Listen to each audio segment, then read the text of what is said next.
जय हिंद दोस्तों, मैं नवीन शर्मा आप सभी का स्वागत करता हूं। आशा करता हूं आप सब एकदम अच्छे हैं, एकदम बेहतरीन हैं। एक बार सारे प्यारे दोस्त बताएंगे आप सब कैसे हैं। उम्मीद करेंगे बहुत बेहतरीन होंगे। और मैं हमेशा आपसे कहता हूं कि यदि आज कुछ अच्छा नहीं है तो मुझे आप सब लोगों के ऊपर विश्वास है कि कल आप अपनी मेहनत के दम पर उसको बदलेंगे। आप उसके लिए योजनाएं बनाएंगे, बहुत प्लानिंग्स करेंगे और अच्छे से उनको एग्जीक्यूट करेंगे। और आप जरूर करेंगे। आप सबको पता है दिल्ली पुलिस एग्जाम की डेट आ चुकी है और बहुत जल्दी आपकी परीक्षा शुरू है 18 दिसंबर। उससे पहले ड्राइवर 16 और 17 दिसंबर को, और कुछ एग्जाम आपके जनवरी में होंगे। तो अभी हमने दिल्ली पुलिस और एमटीएस को ध्यान में रखते हुए साथ ही आपकी क्लास के लिए जो अभी सफिशियंट 15 सेट हो सकते थे वो हम कराएंगे। क्लास में हम क्या करने वाले हैं उसके बारे में अभी बात करता हूँ। उससे पहले आपको पता होना चाहिए, पहली बात तो ये कि इस टाइम हम हर रोज अगले 15 दिन मिल रहे होंगे। यानी कोई सैटरडे संडे कोई छुट्टी नहीं होगी, हर डेली क्लास होगी। ठीक है, ये आप स्क्रीनशॉट ले लीजिए। ये जो आज हम यहाँ पर खड़े हुए हैं ये जीएस की क्लास है। जीएस का प्रैक्टिस सेट आपका आरडब्ल्यू एसएससी चैनल पर होगा।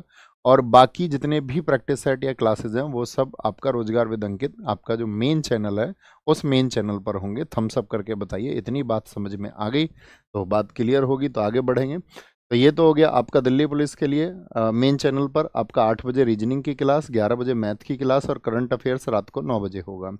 करंट अफेयर्स की टाइमिंग विशेष रूप से ध्यान रखेंगे। ठीक है, 9 बजे रात को होगी। ठीक है, ये सुबह 9 बजे जीएस होगी। कंप्यूटर की शिवम सर फिर से वही 3 मैराथन कराएंगे। पिछली बार 3 मैराथन उनकी क्या कमाल करके गई थी आपको पता है, इस बार फिर से वही कमाल होगा। यहाँ एक साथी आपका जीएस के लिए वन शॉट आएगा कि आपको वन शॉट यानी कि पूरे सब्जेक्ट को किस तरह से पढ़ाया जाएगा, इसका स्क्रीनशॉट आप लेके रखिए। ये शायद आपको इन्फॉर्मेशन हो भी गई होगी सारे लोगों को। अब हम लोग बात करते हैं। सबसे पहली बात तो ये है कि भैया जब हम दिल्ली पुलिस का एग्ज़ाम इस बार देंगे तो देखिए बहुत सारे लोग तो वो होंगे जिनको ये क्वेश्चन होगा, इस प्रैक्टिस सेट को यदि मैं ज्वाइन करूं तो कितने मेरे स्कोर की गारंटी है। तो गारंटी कोई नहीं होती अपनी कक्षाओं में, और झूठ बोलना अपने से आता नहीं। तो कभी तुम ये सोचो कि जी एक झूठी गारंटी हमको दे दो। लेकिन मैं ये कहता हूँ आप जहाँ कहीं भी होंगे अपने स्कोर से, तो उससे हम आपके स्कोर को 5 से 10 तक इम्प्रूव करा देंगे। अगर आप औसतन स्कोर 25 से 30 पे चल रहे हैं, ठीक है, तो वो 10 नंबर तक आपके बढ़ने का प्रयास हम करेंगे। लेकिन वो 10 मार्क्स आपके कैसे बढ़े, मिनिमम 8 से 10 मार्क्स, तो उसके लिए जो हम क्लास में कहेंगे आपको कुछ टारगेट्स देंगे डेली, वो आप फॉलो करोगे। कुछ मैं आपको टॉपिक्स रिवीजन के लिए दूंगा, उन्हीं टॉपिक से मैं क्वेश्चन लेके आऊँगा और मैं आपसे ये कहूँगा कि आप इनको रिवाइज करके आना है। यानी कि इनको आपको घर पर इस पूरे टॉपिक को एक बार पढ़ लेना है। तो सारे दोस्त ये एनर्जी मेरे पास भेजो कि भैया जो टारगेट आप देंगे उस टारगेट को हम जरूर उस दिन अपने नोट्स से, चाहे बुक्स से या आपके पास किसी के भी नोट्स हों, किसी की भी बुक हो, आपके पास ऑनलाइन की अपने नोट्स हों, कुछ भी है आप उसको कर लेंगे। एक बार कमेंट सेक्शन में लिख दीजिए यस। तो इसके लिए क्या होगा, आप जब डेली बैठें तो आपके पास एक प्लेन पेपर जरूर रहना चाहिए। राइट साइड में एक A4 सीट रहनी चाहिए। और उस A4 सीट में आप क्या करेंगे, आप डेली लिख लेंगे टारगेट, आज का टारगेट क्या है, या किसी कॉपी में लिख लेंगे। ठीक है, तो आज के टारगेट्स क्या होंगे उसको आप, मैंने हेडर पे लिखवाया है। हेडर मतलब मैं क्वेश्चन फॉर्मेट अभी दिखाऊंगा तो आप समझ जाओगे आज का हमारा रिवीजन का टारगेट ये है, ये हमको रिवाइज करना है, उससे रिलेटेड क्वेश्चन। और अभी वर्तमान में एसएससी के पैटर्न पर जिस पर क्वेश्चन पूछे जा रहे हैं उसी पैटर्न पर क्वेश्चन हम आपको कराएंगे। ठीक है, शुरू करें। ठीक है, अब बात आएगी आपका। देखिए पिछली बार जो दिल्ली पुलिस का एग्जाम हुआ तो उसमें टोटल नंबर ऑफ क्वेश्चंस कितने पूछे गए, क्योंकि आपको पता होना चाहिए टोटल 45 शिफ्ट थी। ठीक है, और आपका 50 क्वेश्चन पूछे जाते हैं दिल्ली पुलिस में, तो टोटल 2250 क्वेश्चन पूछे गए, जिसमें सबसे ज़्यादा वेटेज रहा था स्टैटिक जीके का, फिर करंट अफेयर्स, फिर इकोनॉमिक्स, फिर हिस्ट्री, फिर पॉलिटी, फिर ज्योग्राफी, फिर साइंस। ठीक है, पर शिफ्ट अगर हम देखते हैं तो लगभग इतने इतने क्वेश्चन पूछे गए थे। क्या भैया अब की बार फिर से होगा? हाँ, पिछला पैटर्न अगर रिपीट करेगा यही होगा। लेकिन इस बार दिल्ली पुलिस के सिलेबस के लिए उन्होंने क्या दिया था, जीएस ऑब्लिक करंट अफेयर्स। क्या दिया था, करंट इवेंट पर आधारित घटनाएं। ठीक है, यानी कि करंट अफेयर्स को, यानी हो सकता है कि करंट अफेयर्स इस बार इस वेटेज से ज़्यादा बढ़ जाए। तो आप पढ़ेंगे तो तब भी उतना, ऐसा नहीं वेटेज ज़्यादा बढ़ेंगे तो आप कुछ ज़्यादा पढ़ने लग जाएंगे। तो बात उतनी ही है कि चीज़ों को आप अच्छे से पढ़ना। बात क्लियर है? यहाँ तक की बात में किसी को कोई दिक्कत तो नहीं? कोई दिक्कत नहीं जी। एमटीएस देख लीजिए, एमटीएस में क्या वेटेज रहता है। यानी कि एमटीएस में चूंकि 25 क्वेश्चन पूछे जाते हैं तो उसका आधा आधा लगभग आप कर दीजिए। यानी हम ये कहेंगे कि सेम वेटेज ही रहता है। एक बार सब थम्स अप कर दो, क्लास के लिए हम रेडी हैं। नोट्स की अगर हम बात करेंगे आपसे, नोट्स आपको टेलीग्राम चैनल पर मिल जाएंगे। टेलीग्राम चैनल का पिन कर देना, ठीक है। वो आपका नाम होगा उसका नवीन सर जीएस, नवीन सर जीएस टेलीग्राम चैनल आप सर्च भी कर सकते हैं, बाकी ये कमेंट सेक्शन में पिन कर देंगे। नोट्स आपको वहाँ से मिल जाएंगे लिखे हुए, ठीक है। हैंड रिटन नोट्स अच्छे से लिखवा देंगे ताकि आपको लगे कि भाई मेरा समय जा रहा है। बाकी मैं सब लोगों से रिक्वेस्ट यही करूँगा कि आप अपने नोट्स को अपने हाथ से जरूर बनाना, और जो टारगेट्स हम दें वो टारगेट्स आपको जरूर रिवाइज करने हैं दिन में। अगर आप ये टारगेट्स डेली, जो मैं इस क्लास में बोलता रहूँगा, जो भी इनपुट्स मैं आपको दूंगा, जो मैं आपको गाइड करूँगा, अगर आप उसको फॉलो करेंगे, मैं आप सब लोगों से वादा करता हूँ आपका स्कोर इंप्रूव होगा और बहुत इंप्रूव होगा। तो शुरू करते हैं आज की क्लास को। पहला क्वेश्चन है आपका, एकाहर्य किसे कहा जाता है जहां एक नर्तक एक ही प्रदर्शन में कई भूमिकाएं निभाता है। अब ऊपर हमने इसमें टॉपिक में लिख दिया है, आपको ध्यान से दिख रहा होगा शास्त्रीय नृत्य, तो यही होगा आपका टारगेट। यानी आज आपको शास्त्रीय नृत्य जो है वो जरूर रिवाइज करने हैं, आपके पास चाहे बुक हो चाहे नोट्स हो। ये बातें मैं आपको बार बार नहीं बताऊंगा, एक बात जो मैं एक बार कह दूंगा साथी, आपको उसको फॉलो करना होगा, और उम्मीद करूंगा सभी अच्छे साथी उसको फॉलो करेंगे, ठीक है। अगर आप उसको फॉलो नहीं करेंगे तो फिर मतलब आपको कोई और बेहतर विकल्प अगर लगता होगा कि वो बेहतर तरीका हो सकता है, तो आप जरूर उसको अपनाना, ठीक है। बताएंगे जी। तो एकाहार्य किसको कहा जाता है जहां एक नर्तक एक ही प्रदर्शन में कई भूमिकाएं निभाता है, यानी कि what is called Ekaharya where a dancer plays multiple roles in a single performance. तो ये किस में होता है एकाहार्य? ये होता है भैया भरतनाट्यम में। भरतनाट्यम किस स्टेट में होता है? फटाफट से आंसर करें। जब मैं क्वेश्चन पूछूं तो आंसर आना चाहिए बैठे बैठे, लिखने की आवश्यकता नहीं है आपको कमेंट सेक्शन में, बस आपको सोचना है खुद से। तो क्या बोलेंगे भरतनाट्यम कहाँ का है भैया? तमिलनाडु का है, तमिलनाडु का। क्या बोलेंगे भरतनाट्यम सबसे प्राचीन है, यस और नो? सबसे ओल्डेस्ट क्लासिकल डांस कौन सा है? सबसे प्राचीन नृत्य, सबसे प्राचीन नृत्य कौन सा है? और नृत्य भी कैसा है? ये आपका शास्त्रीय नृत्य है, सबसे प्राचीन। तो शास्त्रीय तो पुराने हैं ही, तो सबसे पुराना है। कथक कहाँ होता है? कथक होता है नॉर्थ इंडिया में। उत्तर प्रदेश के अलावा कहाँ पर होता है बताओ? नॉर्थ इंडिया यानी कि उत्तर भारत में होता है ये, उत्तर भारत में, विशेषतः उत्तर प्रदेश, उत्तर प्रदेश में, और आपका कहाँ पर? उत्तर प्रदेश में, और आपका राजस्थान में सबसे ज़्यादा होता है। कुचिपुड़ी आप फटाफट से बताएं, आप अपने ज़बरदस्त छात्र हैं। क्या बोलेंगे भैया? आंध्र प्रदेश में। गलती कर ही नहीं सकते। अब देखो हमारे बेहतरीन छात्र होने का परिचय दीजिए, आंध्र प्रदेश के किस जिले से कुचिपुड़ी डांस शुरू हुआ था? ये मैंने आपको बताया है, आपके पास नोट्स थे, हम नायक बैच में भी आपको यहाँ पर पढ़ा चुके थे स्टैटिक जीके में। मुझे बताओ कुचिपुड़ी जो है आंध्र प्रदेश के किस जिले से है? जिले का नाम आपको बताना है, आंध्र प्रदेश के किस जिले से, तो वो इंतजार हम कर रहे हैं। कथकली कहाँ का है? कथकली है साथी आपका केरल का। और केरल का एक डांस और है, बताएंगे फटाफट से। केरल का एक और डांस है आपका क्लासिकल डांस, उसका नाम है मोहिनी अट्टम। क्या नाम है? मोहिनी अट्टम। इसीलिए हम कहते थे अट्टम और कली जहाँ कहीं भी आएगा आप ज़्यादातर प्राथमिकताएं किसको देंगे? केरल स्टेट को देंगे। किसको देंगे? केरल को। मुझे बताओ कुल शास्त्रीय नृत्य कितने हैं? कुल शास्त्रीय नृत्य क्या बोलेंगे? कुल शास्त्रीय नृत्य कितने हैं? टोटल क्लासिकल डांस कितने हैं? कुल शास्त्रीय नृत्य जो हैं साथी वो हमारे 8 हैं। कितने हैं? 8 है। अगर मैं पूछूं जो नवा शास्त्रीय नृत्य कई बार माना जाता है, आपको एग्जाम में 8 ही लिखना है, लेकिन पूछ ले नवा शास्त्रीय नृत्य किसको माना जाता है, यानी कि जो 9th क्लासिकल डांस है वो किसको माना जाता है? छऊ को। कौन मानती है? आपका जो संस्कृति मंत्रालय है, हमारा संस्कृति मंत्रालय के अनुसार उसको माना जाता है, तो वो छऊ है। अब मुझे बताओ छऊ के कितने प्रकार होते हैं? तो छऊ भी कितने प्रकार का होता है? 3 प्रकार का होता है। कौन कौन से? मुझे बताओ सरायकेला छऊ किस स्टेट में होता है? सरायकेला छऊ किस स्टेट में होता है? सरायकेला छऊ। आप मुझे बताएंगे फटाफट से मयूरभंज छऊ का संबंध किस स्टेट से है? मयूरभंज छऊ। देखिए आपको ये याद हो या ना हो, याद है तो मुस्कुराना कि आपका रिवीजन एक बेहतरीन होगा, अगर याद नहीं है तो करना है। पुरुलिया छऊ, पुरुलिया छऊ ये कहाँ का है साथी? आंसर करेंगे। तो सरायकेला छऊ जो है वो हमारा झारखंड का है, झारखंड का है। बहुत सारे साथियों के परफेक्ट आंसर आ रहे हैं। मयूरभंज छऊ आपका कहाँ का है? वो उड़ीसा का है। और पुरुलिया छऊ क्या बोलते हैं आपका? वो है हमारा पुरुलिया छऊ आपका पश्चिम बंगाल का। क्या बोलते थे? बंगाल को हम कहते थे बंगला। अगर कोई बंगला खरीदेगा तो पूरा लेगा। ठीक है। उड़ीसा का मयूर जो है वो उड़ जाता है, उड़ जाता है। और सराय, राय देने वाले आपको 1000 मिलेंगे। तो झारखंड याद रखेंगे। ठीक है। अब हम आपसे कुछ क्वेश्चन और पूछेंगे यहाँ पर, मुझे फटाफट से आप आंसर करना। जैसे कि मैं आपसे पूछ लूँ यहाँ पर, एक तो मुझे बताओ फटाफट से, आपका जो शास्त्रीय नृत्य के बारे में जानकारी है वो किस बुक से मिलती है? शास्त्रीय नृत्य यानी क्लासिकल डांस के बारे में जो इन्फॉर्मेशन है वो कौन सी बुक देती है? शास्त्रीय नृत्य की जो जानकारी है वो किससे मिलती है? बताएं जी। तो आप कहोगे वो मिलती है भैया आपका भरत मुनि के द्वारा। और भरत मुनि ने एक बुक लिखी थी, भरत मुनि ने जो बुक लिखी थी उसका नाम है क्या? नाट्य शास्त्र। क्या बोलेंगे? उसका नाम है नाट्य शास्त्र, नाट्य शास्त्र, नाट्य शास्त्र है। आप मुझे बताओ फटाफट से दूसरा क्वेश्चन आप मुझे बताएंगे। जैसे क्वेश्चन हमारा था एकाहार्य, एकाहार्य किससे संबंधित है?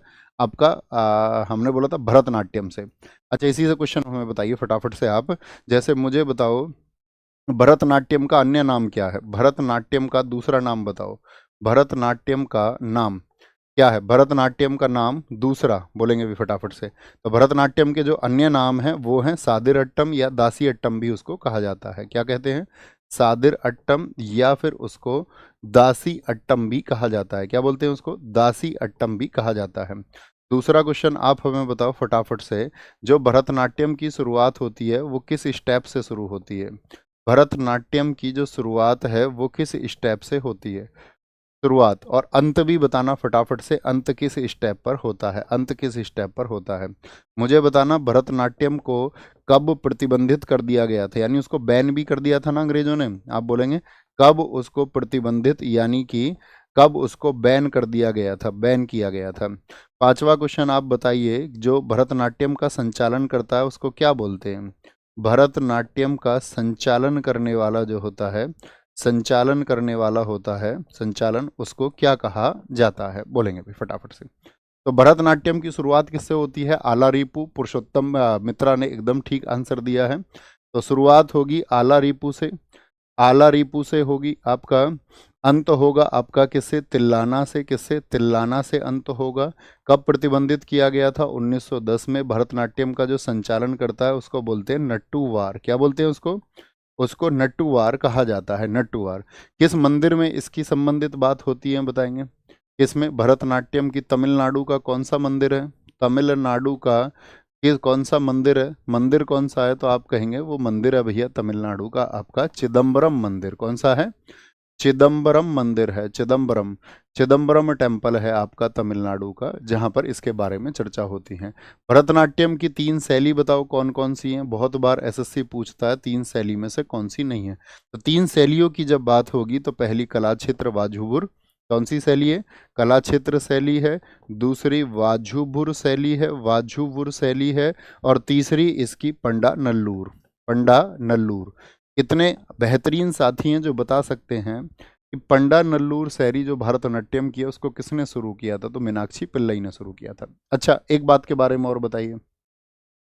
मैं आपसे ये कह रहा हूँ कि अगर मैं आपको कोई टास्क देता हूँ, ऐसा तो नहीं है कि मुझे बहुत सारी स्लाइड भरने की ज़रूरत है। मैं भी एग्जाम से हम लगभग 15 दिन पहले बातें कर रहे हैं या 20 दिन पहले हम बातें कर रहे हैं। तो ऐसे में ऐसा तो नहीं है जी नहीं बहुत सारा लिख के बता दो मैं उसको रट लूँगा। ये उम्मीद मैं आपसे कर सकता हूँ ना कि जो टास्क मैं आपको दूंगा उससे क्वेश्चन हम बार बार पूछेंगे। जब कल मैं क्वेश्चन पूछूंगा, मान के चलो उत्सव से कोई, और यदि मैं आपसे कह रहा हूँ उत्सव आप रिवाइज करके आना, तो आप आएंगे। ये उम्मीद मुझसे है उन साथियों से जो अपने स्कोर को बहुत ज़बरदस्त करना चाहते हैं, जो बेहतरीन परफॉर्म करके आएंगे, और हम जरूर करके आएंगे। ठीक है, डन? लिखो डन।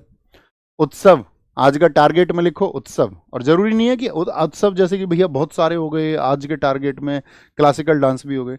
उत्सव हमारा टारगेट रहेगा, अगले 1-2 दिन भी हम इससे क्वेश्चन पूछेंगे, यानी 2-3 दिन तक हमारा सेम टारगेट रहेगा। ठीक है, ओके, आएंगे आगे। तो त्रिपुरा की खार्ची पूजा को 14 देवताओं का त्योहार भी कहा जाता है, और यह प्रत्येक वर्ष दिसंबर के महीने में मनाया जाता है। तो ये गलत बात हो गई। क्योंकि खार्ची पूजा तो 14 देवताओं का त्योहार है, एकदम सही बात है। लेकिन ये दिसंबर में ना मन करके कब मनता है, ये मनता है आपका जुलाई से अगस्त में। खार्ची पूजा जुलाई से अगस्त में, तो क्या होगा, केवल एक ठीक होगा, केवल एक ठीक होगा। त्रिपुरा के त्योहार जरा मुझे बताइए फटाफट से, त्रिपुरा के कौन कौन से त्योहार आप जानते हैं? तो त्रिपुरा के आप बोलेंगे भैया होजागिरी है, कभी नहीं भूलना, बार बार एसएससी सबसे ज्यादा रिपीट करता है, दिल्ली पुलिस भी। होजागिरी है, केर पूजा है, जिनमें पूजा रूट वर्ड आता है। गरिया पूजा है, आपका कौन सा है, गरिया पूजा है, गरिया पूजा, गरिया पूजा है। आपका एक बीजू मनता है यहाँ पर, बीजू। संतरा उत्सव यहाँ पर मनता है, संतरा उत्सव, संतरा। एक पिलक यहाँ पर मनता है, पिलक उत्सव। एक आपका नीर महल यहाँ पर मनता है, नीर महल, नीर महल। आपको टेस्ट करें, आपका दिमाग कमजोर तो नहीं हो गया, आप बादाम खाना कहीं भूल तो नहीं गए हैं, उसको जरा टेस्ट कर लेते हैं। और वो टेस्ट होगा आपका कुछ क्वेश्चन जब हम आपसे पूछेंगे। जैसे कि मैं आपसे पूछूं नागालैंड का कोई एक त्योहार हमें आप बता दो, सबसे इंपॉर्टेंट, नागालैंड का कोई एक त्योहार बता दो, तो क्या कहेंगे, भैया नाग आ जाता बाहर जब हॉर्न बजता है बिल के बाहर।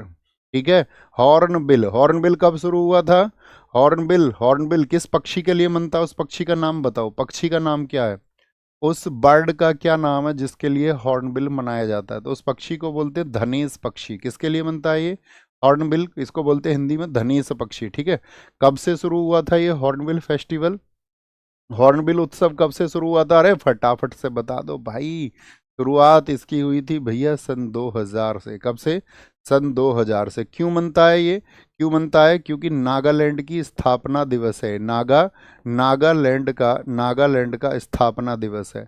अच्छा भैया, नागालैंड का स्थापना जो हुआ था वो किस वर्ष में हुआ था, किस वर्ष में हुआ था, जरा बताएंगे फटाफट से। कितने दिन मनता है, ये भी मेरा क्वेश्चन है। परफेक्ट, किसी ना किसी शिफ्ट में जरूर पूछा जाएगा, नोट कर लो। 1 से 10 दिसंबर तक मनता है, यानी कि कितने दिन मनेगा, 10 डेज ये मनता है। और नागालैंड की स्थापना किस वर्ष में, 1963 में हुई थी, लेकिन 1963 से नहीं मनता है। कब से मनता है आपका, ये सन 2000 में पहली बार मनाया गया था। अब हम पूछेंगे आपसे, तो हॉर्नबिल हो गया, अन्य उत्सव बताओ हमें नागालैंड के। एक तो हॉर्नबिल हो गया, हॉर्नबिल। दूसरा एक उत्सव बताओ नागालैंड का कौन सा होता है, आओलैंग होता है, आओलैंग। नाग आकर के लेग पे काट जाता है, हाँ जी भैया, और किसके, उसके काट गया तो सी क्राई करने लग जाती है, सैक्रे नहीं। ये सब हमने तुमको ट्रिक से याद कर रखा है। तुलूनी, तुलूनी, एक भी चीज नहीं छोड़ी थी, तुलूनी। क्या बोलेंगे आपका, मो आंसू, मो आंसू। अगर आप में से किसी के पास नोट्स नहीं है और वो ये सोचे कि भैया मैं कैसे रिवाइज करूंगा, तो बच्चों इस सब के नोट्स जो हैं, ये इसका कलर नहीं बदल सकता क्या, हम इसका कलर बदल सकता है, डार्क हो जाए थोड़ा, हाँ अब ठीक है। तो अगर आप सोचेंगे तो एक बार मुझे बता दीजिए, मैंने आपको इसी चैनल पर नायक बैच में स्टैटिक जीके कराई थी, आपके पास नोट्स हैं, थम्स अप कर दीजिए, मुझ तक ये एनर्जी पहुंचेगी कि हाँ और ये बच्चे पढ़े लिखे बच्चे हैं, ये पहले से अवेयर थे, मैं इनको पहले से जो बताता रहा वो करते रहे। अगर आपके पास नहीं है तो ये टॉपिक आप यूट्यूब पर लिख करके उसको स्पीड मोड में लगा करके 2x की स्पीड पर देख सकते हो, वहाँ से आप चीज़ों को रिवाइज कर सकते हैं। बताइए जी, यस यस यस, सबके पास है। ठीक है, तो ये कहाँ के है, ये नागालैंड के उत्सव है। मेघालय के उत्सव बताओ मुझे फटाफट से। अगर मैं आपसे पूछूं मेघालय के कोई उत्सव बताओ, ये सबसे ज़्यादा पूछे जाने वाले स्टेज हैं, जैसे नागालैंड हो गया, मेघालय सबसे ज़्यादा पूछे जाने के चांसेस होंगे। वंगाला, वंगाला आएगा आपका। नोंगक्रेम आता है, नोंगक्रेम, मैं घायल कर दिया बगल में दबा के, मैंने उससे खूब बोला नो क्राइम नो क्राइम, लेकिन वो माना नहीं, नोंगक्रेम। और कितना घायल कर दिया मैं, बेहद घायल कर दिया, बेहिंदी खलम, क्या बोलते हैं इसको, बेहिंदी खलम बोलते हैं। एक स्टेट आप हमें बताओ, मणिपुर, सबसे ज्यादा पूछा जाता है। मणिपुर के उत्सव बताओ फटाफट से। तो मणिपुर आप क्या कहेंगे, एक तो डोल सबसे ज्यादा है, ठीक है, मणि के चक्कर में ज्यादा मत डोल, मणि के चक्कर में। तो डोल उत्सव बहुत इंपॉर्टेंट है, डोल उत्सव, जिसको हम डोल नहीं, डोल उत्सव से ज्यादा डोल यात्रा कहें तो ज्यादा सही है, डोल यात्रा उसको हम कहते हैं। और डोल यात्रा को एक नाम और दिया जाता था, एक नाम और दिया जाता है, बताइए जरा फटाफट से, मैं अभी भूल रहा हूँ। डोल यात्रा को जिसको याओसांग, याओसांग कितने दिन मनाया जाता है ये बताओ फटाफट से।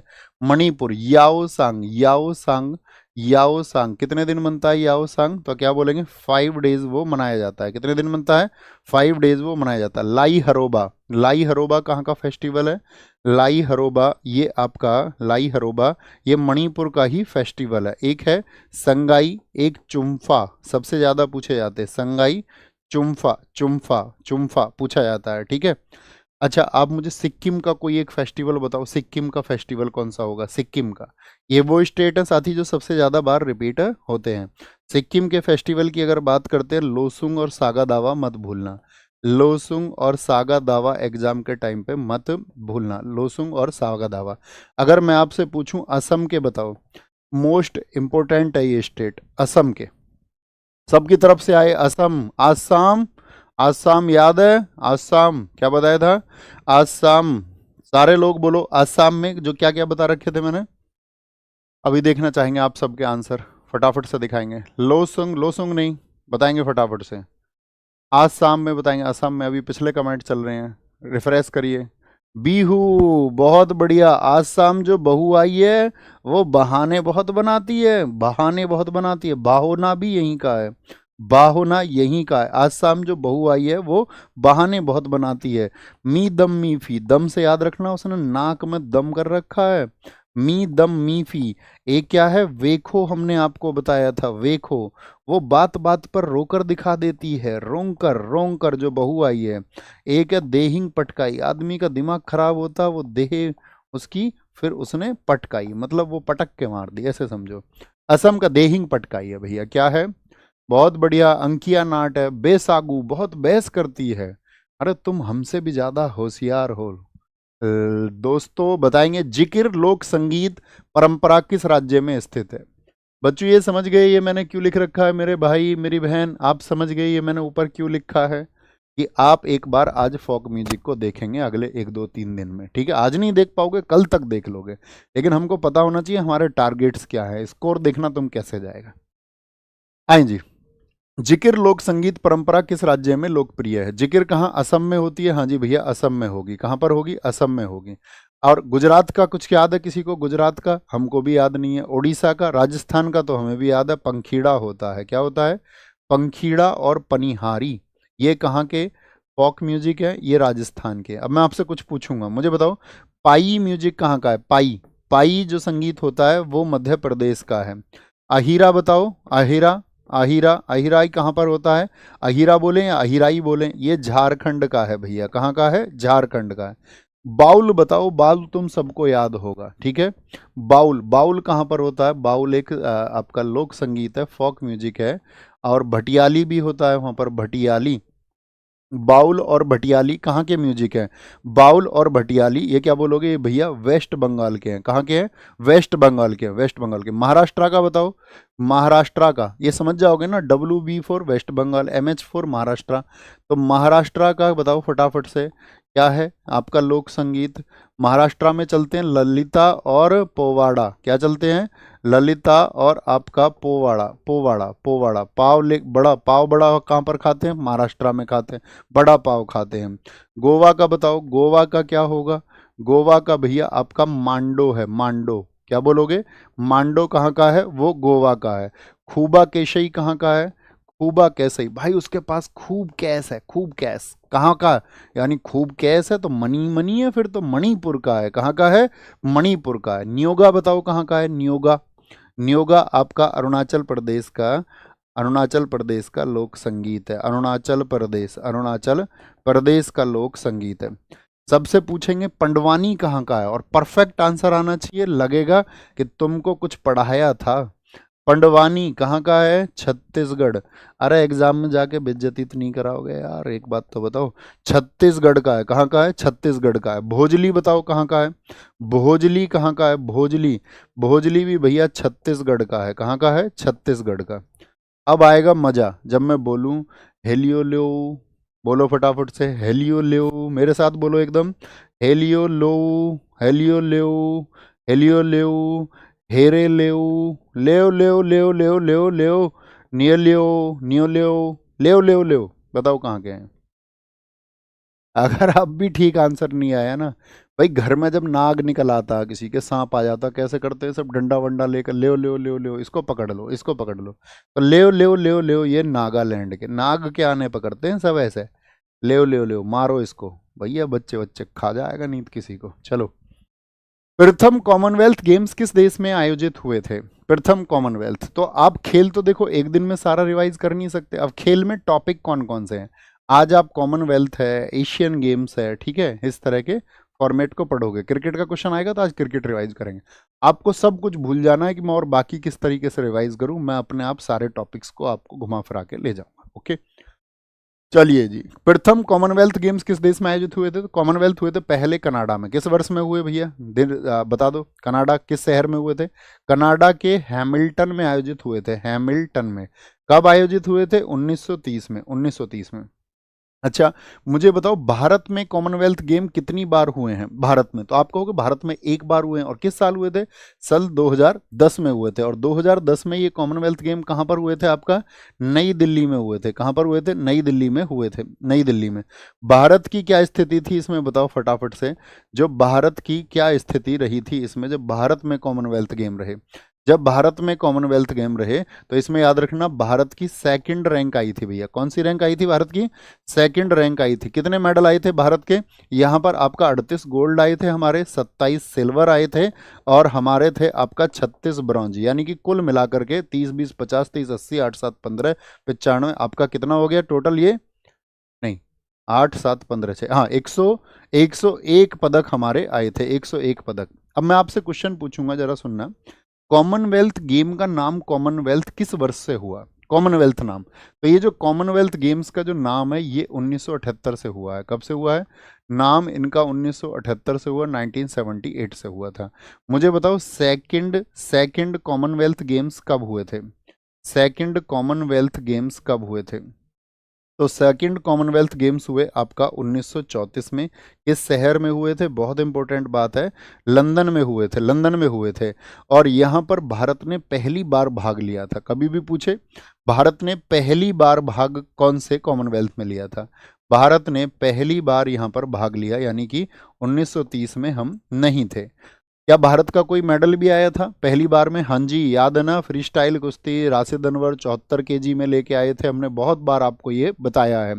राशिद अनवर, एक ही मेडल तब हमारा आया था, एक ही मेडल आया था। एक क्वेश्चन आप हमें बताओ इसमें फटाफट से। अभी 2022 का तो आपको पता है, 2022 में भारत की स्थिति क्या थी? भारत की स्थिति क्या थी?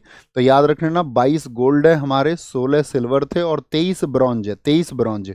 ठीक है, सिल्वर का मतलब ये क्या हो गया आपका? रजत पदक, ब्रॉन्ज मतलब कांस्य पदक, और ये हो गया आपका गोल्ड मेडल। तो कुल मिला के हमारे 61 मेडल आए थे, 61। और रैंक कौन सी रही थी हमारी, बताओ?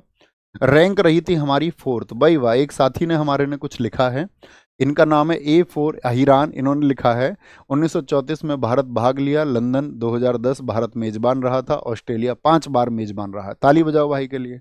और सबसे ज्यादा बार मेजबान कौन रहा है कॉमनवेल्थ गेम में? आपका ऑस्ट्रेलिया रहा है। बहुत जबरदस्त आंसर आपने लिखा है भैया। अब मुझे आप एक बात बताओ, 2026 में कहाँ होंगे? 2026 में कॉमनवेल्थ गेम जो होंगे उनका जो आयोजन होगा वो कहाँ पर होगा? तो आयोजन होगा इनका ग्लासगो में। क्या बोलोगे? ग्लासगो में इनका आयोजन होगा। ग्लासगो कहाँ पर है? आपका स्कॉटलैंड में है। 2030 का अभी वैसे अहमदाबाद में बातें चल रही हैं कि अहमदाबाद में होगा। ठीक है, अच्छा, मुझे फटाफट से बताओ कॉमनवेल्थ गेम में कितने वर्षों का अंतर होता है? कॉमनवेल्थ गेम में जो वर्षों का अंतर होता है, तो अब तो आप समझ ही गए हैं, 4 वर्षों का अंतर होता है। क्या बोलेंगे? 4 वर्षों का अंतर होता है। चलो जी, कॉमनवेल्थ गेम आज पढ़ लेंगे। ये जो ऊपर लिखा हुआ है ये आज पढ़ना है, ठीक है। एशियन गेम्स, एशियन गेम्स के संबंध में निम्नलिखित कथनों पर विचार करें। स्टेटमेंट क्या है पहला? भारत ने 1954 और 1986 में एशियाई खेलों की मेजबानी की, यानी होस्ट किया है। भारत ने 1951 और 1982 में एशियाई खेलों की मेजबानी की। उपरोक्त कथनों में से कौन सा एक सही है? क्या पहला वाला सही है? आप कहोगे एकदम सरासर गलत है भैया। ये दूसरा वाला एकदम से सही है, केवल 2 ये एकदम से सही होगा, क्योंकि पहले एशियन गेम्स इंडिया में हुए 1951 में, और जो दोबारा इंडिया ने मेजबानी की थी वो 1982 में की, यानी कि 2 बार हमारे यहाँ पर हुए हैं। तो इनसे संबंधित क्या बात समझेंगे? एशियन गेम्स, मुझे बताओ पहली बात तो एशियन गेम्स के जो फादर हैं, एशियन गेम्स की अगर हम बात करते हैं, एशियन गेम्स के जो फादर साहब हैं उनका क्या नाम है, किनको इनका जनक कहा जाता है? एशियन गेम के जो जनक हैं वो हैं आपके गुरुदत्त सोंधी। कहाँ से हैं भैया? अपने देश भारत से ही हैं गुरुदत्त सोंधी, ये अपने देश भारत से ही हैं। और जो आयोजन कराती है इसका, जो इसको होस्ट कराती है, होस्ट वो है ओलंपिक काउंसिल ऑफ एशिया। क्या बोलेंगे उसको? उसको बोलते ओलंपिक काउंसिल ऑफ एशिया। बोले जी, ओलंपिक काउंसिल ऑफ एशिया। बताओ जी फटाफट से, ओलंपिक की काउंसिल ऑफ एशिया इनका जो आयोजन कराती है वो कितने वर्षों के अंतर पर कराती है? कितने वर्षों का अंतर होता है एशियन गेम्स में? एशियन गेम्स में जो वर्षों का अंतर होता है वो कितना होता है? वो 4 वर्ष होता है। लेकिन लेकिन पहले और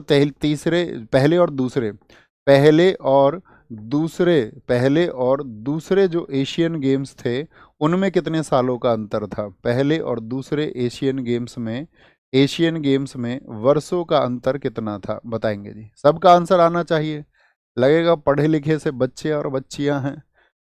पहले और दूसरे में, तो पहले और दूसरे में जो अंतर था वो 3 वर्षों का था। क्यों जी? क्योंकि पहले वाले जो हुए थे मेरे साथी, मेरे मित्र, मेरे भाई, वो हुए 1951 में, और दूसरे हुए फिलीपींस मनीला 1954 में। कब हुए थे? 1954 में। तो पहले जो 1951 में हुए थे, इसमें इंडिया की रैंक क्या आई थी बताओ? इंडिया की रैंक थी इसमें सेकंड, और 51, तो 51 ही पदक आए थे और 15 गोल्ड मेडल। इस 51 का उल्टा अक्षर कर दो, 15 गोल्ड मेडल थे हमारे। क्या थे? 15 हमारे गोल्ड थे, 15 गोल्ड थे, 16 सिल्वर थे और 20 हमारे ब्रॉन्ज थे। तो कुल मिला के 51 पदक हमारे आए थे। ये क्वेश्चन बहुत पूछा जाता है। 1951 में हो गया। ऐसे ही मुझे बताओ 1982 जब था, 1982 में इंडिया की रैंक क्या थी? 1982 में इंडिया की रैंक जो थी वो थी साथी आपकी 5वीं। यहाँ पर बस रैंक याद रख लेना और कुछ नहीं, 5वीं। अभी हम बात बताएंगे आपको जो एशियन गेम्स हुए, ठीक है? बहुत बढ़िया, ये बम बिलार सिंह, आपका नाम ही इतना खतरनाक है, बम बिलार। बहुत बढ़िया, आपका नाम साथी है जिसने भी रखा है बहुत खतरनाक नाम लिखा है, उतना ही खतरनाक आंसर आपने दिया है। एशियन गेम्स 1951, भारत दूसरे पे रहा था। 1982 में भारत 5वें पे रहा था। बहुत बढ़िया, हमसे भी पहले इन्होंने बताया। बम बिलार ने बम्बों की वर्षा कर दी है। अच्छा, यहाँ पर आप हमें एक बात और बताओ, अभी अभी आपको हाल ही में पता होगा 2022-23 के हुए, 2022-23 के एशियन गेम्स हुए थे, सबको पता है। हाँ जी भैया, तो भारत के कितने मेडल आए थे ये और बता दो आप सब। 2022-23 में जो एशियन गेम्स हुए इसमें साथी आपका भारत के जो मेडल थे वो थे 107। पहली बार 100 की संख्या को हमने पार किया था। 107 पदक हमारे थे, यानी कि इसमें हमारे 28 तो गोल्ड रहे थे, 38 हमारे सिल्वर रहे थे और 41 रहे थे हमारे ब्रॉन्ज। पहली बार हम आपका 100 की संख्या को पार कर गए थे। मुझे बताओ जो अगले होंगे 2026 के एशियन गेम्स वो कहाँ होंगे? 2026 के जो एशियन गेम्स होंगे, 2026 ऐसे लिख देता हूँ सिर्फ, 2026 का जो आयोजन होगा वो कहाँ पर होगा? आयोजन वो होगा नागोया में। कहाँ पर? नागोया जापान में होगा, जापान में। और ये जो 2022-23 वाले हुए थे ये कहाँ पर हुए थे? ये हांगजू में हुए थे। कहाँ पर हुए थे? हांगजू में आयोजित हुए थे। हांगजू जो कि चीन का एक शहर है। कहाँ का? चीन का एक शहर है। बहुत बढ़िया, स्टडी पॉइंट ने लिखा है 2030 में कतर दोहा में होगा।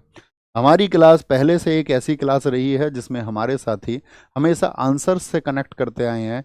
बहुत मेधावी छात्र आप सब लोग रहते हैं, इसीलिए आप सबके रिजल्ट्स बेशुमार होते हैं, क्योंकि आप सब लोग अपनी पढ़ाई पर बहुत फोकस रखते आए हैं, इधर उधर की बातों पर नहीं। तो सैल्यूट है आप सबको, आपकी एनर्जी को भी। वनडे क्रिकेट विश्व कप में भारत के प्रदर्शन के संबंध में निम्नलिखित कथनों पर विचार करें। करो भैया कथनों पर विचार, बिल्कुल करेंगे जी। भारत ने आईसीसी क्रिकेट विश्व कप 2 बार 1983 और 2000।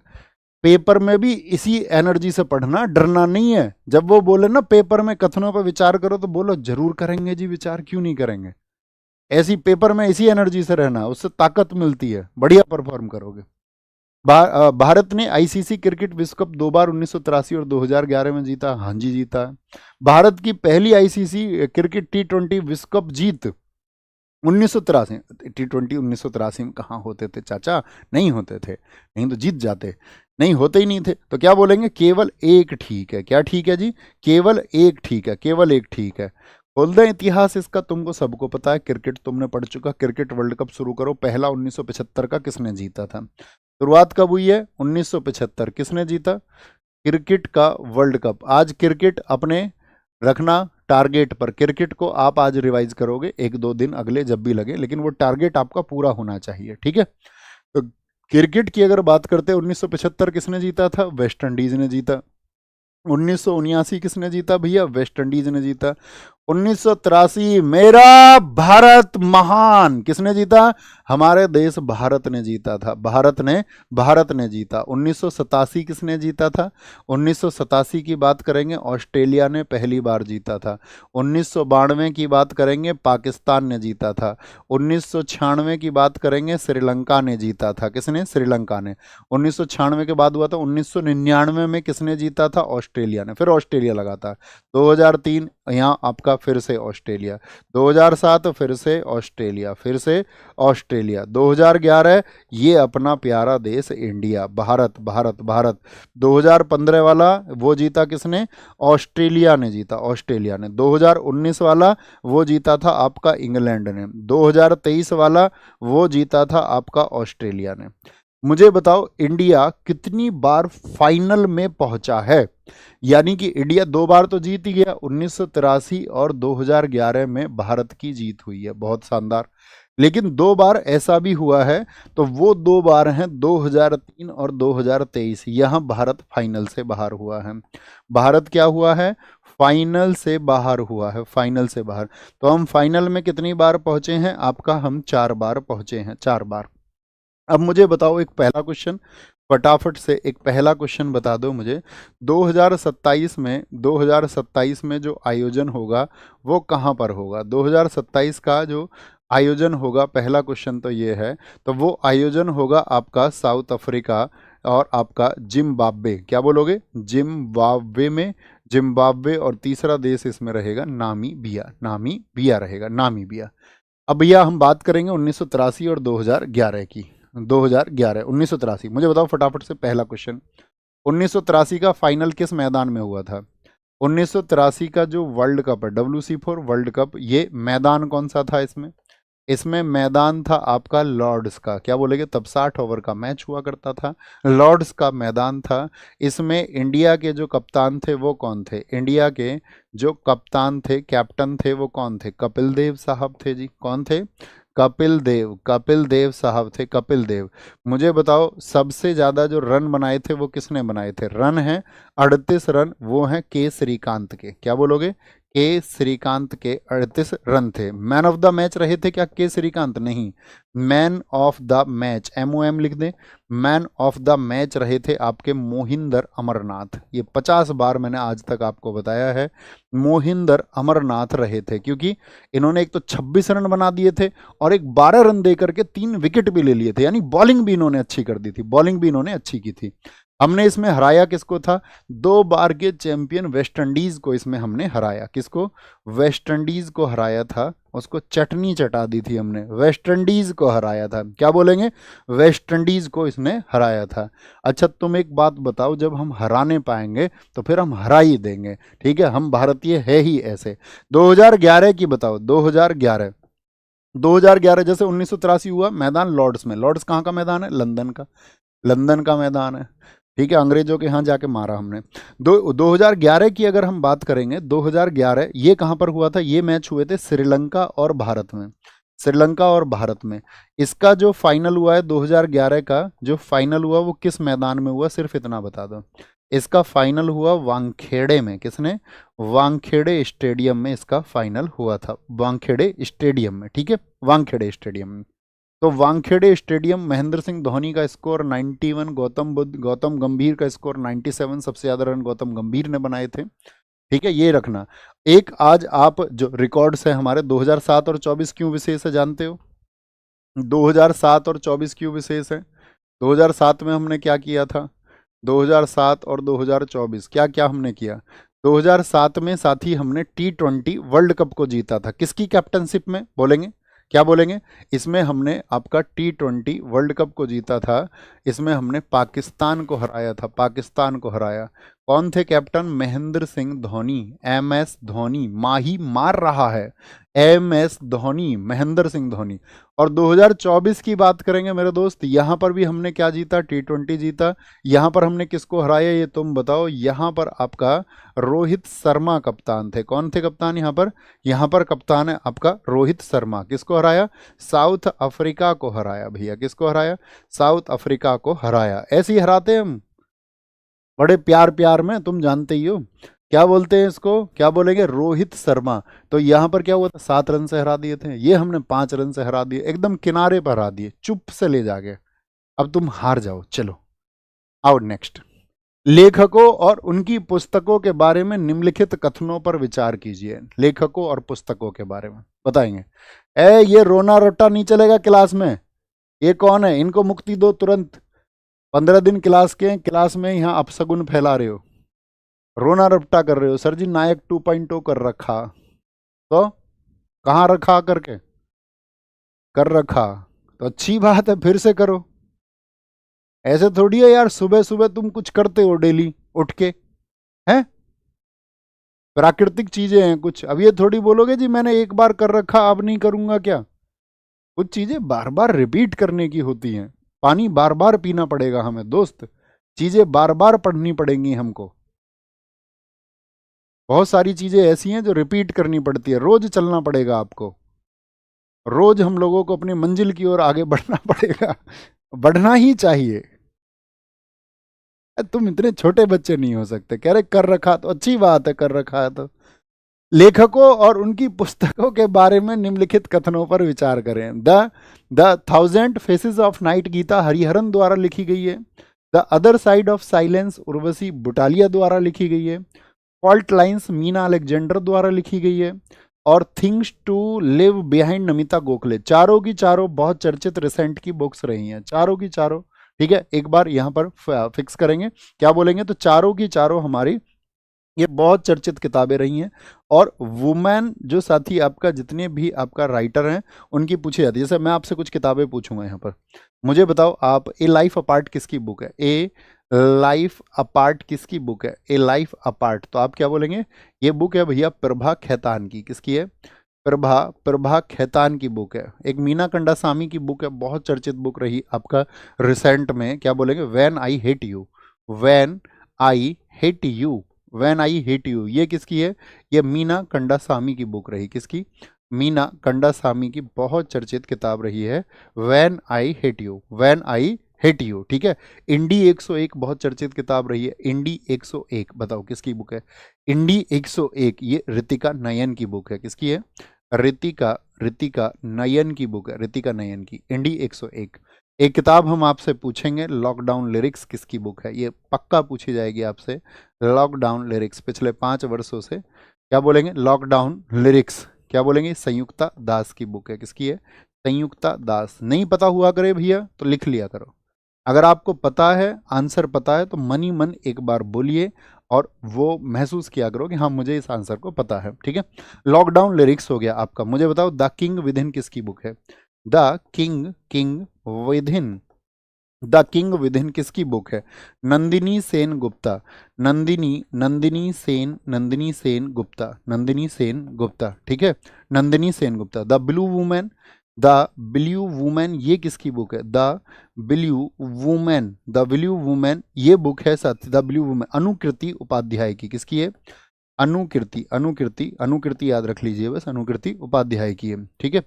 एक मुझे बताओ आप, प्लेस कॉल्ड होम किसकी बुक है? Place called home, place called home, place called home, place called home ये किसकी बुक है? ये आपका प्रीति सिनॉय की बुक है। किसकी है जी?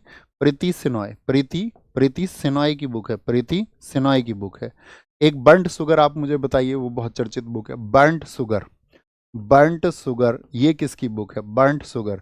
तो बर्न्ट शुगर आप कहेंगे ये अवनी दोषी की बुक है। किसकी है? अवनी दोषी की बुक है। इनहेरिटेंस ऑफ लॉस, सबका आंसर आए। इनहेरिटेंस ऑफ लॉस किसकी बुक है? Inheritance of loss, inheritance of loss. और दूसरी बतानी है आपको, the God of small things, the God of small things, the God of small things, ये किसकी है? The God of small things. Inheritance of loss, बहुत बढ़िया किरण देसाई, किरण देसाई, बहुत सारे आंसर आए। सबसे पहले आंसर आया हमारा रुखसार परवीन का, very good. Inheritance of loss किसकी है? ये आपका बोलेंगे भी फटाफट से, मैं फिर भूल गया। अभी मेरे बच्चों ने मुझे बताया था आपका किरण देसाई, किरण देसाई किसकी बोलेंगे? किरण, किरण देसाई, किरण देसाई। और the God of small things ये किसकी है? अरुंधति रॉय की है। किसकी है? अरुंधति रॉय, अरुंधति रॉय की किताब है, अरुंधति रॉय की। बहुत शानदार। नेक्स्ट, संविधान सभा में क्रेडेंशियल समिति का नेतृत्व किसने किया था? क्रेडेंशियल समिति का नेतृत्व कौन कर रहे थे? अल्लादी कृष्ण स्वामी अय्यर थे क्या? जी भैया जी, बिल्कुल यही थे। टीटी कृष्णमाचारी ये नहीं थे। जवाहरलाल नेहरू जी, इनके पास कौन कौन सी समिति थी? इनके पास थी आपका यूनियन पावर, यानी कि संघ शक्ति, सबसे इंपॉर्टेंट है संघ शक्ति समिति, यूनियन पावर कमेटी, संघ शक्ति समिति।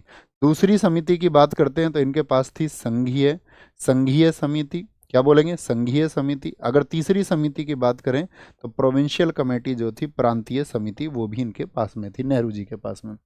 के एम मुंशी जी के पास में भी कोई समिति थी क्या? हाँ, आप कहेंगे हाँ जी, कार्य संचालन, वर्क स्टीयरिंग जो थी आपका, कार्य, कार्य संचालन समिति, कार्य संचालन समिति, वो के एम मुंशी जी के पास में थी, के एम मुंशी जी के पास में थी। तो आज आप क्या बोलोगे? संविधान सभा को पढ़ लेंगे एक बार।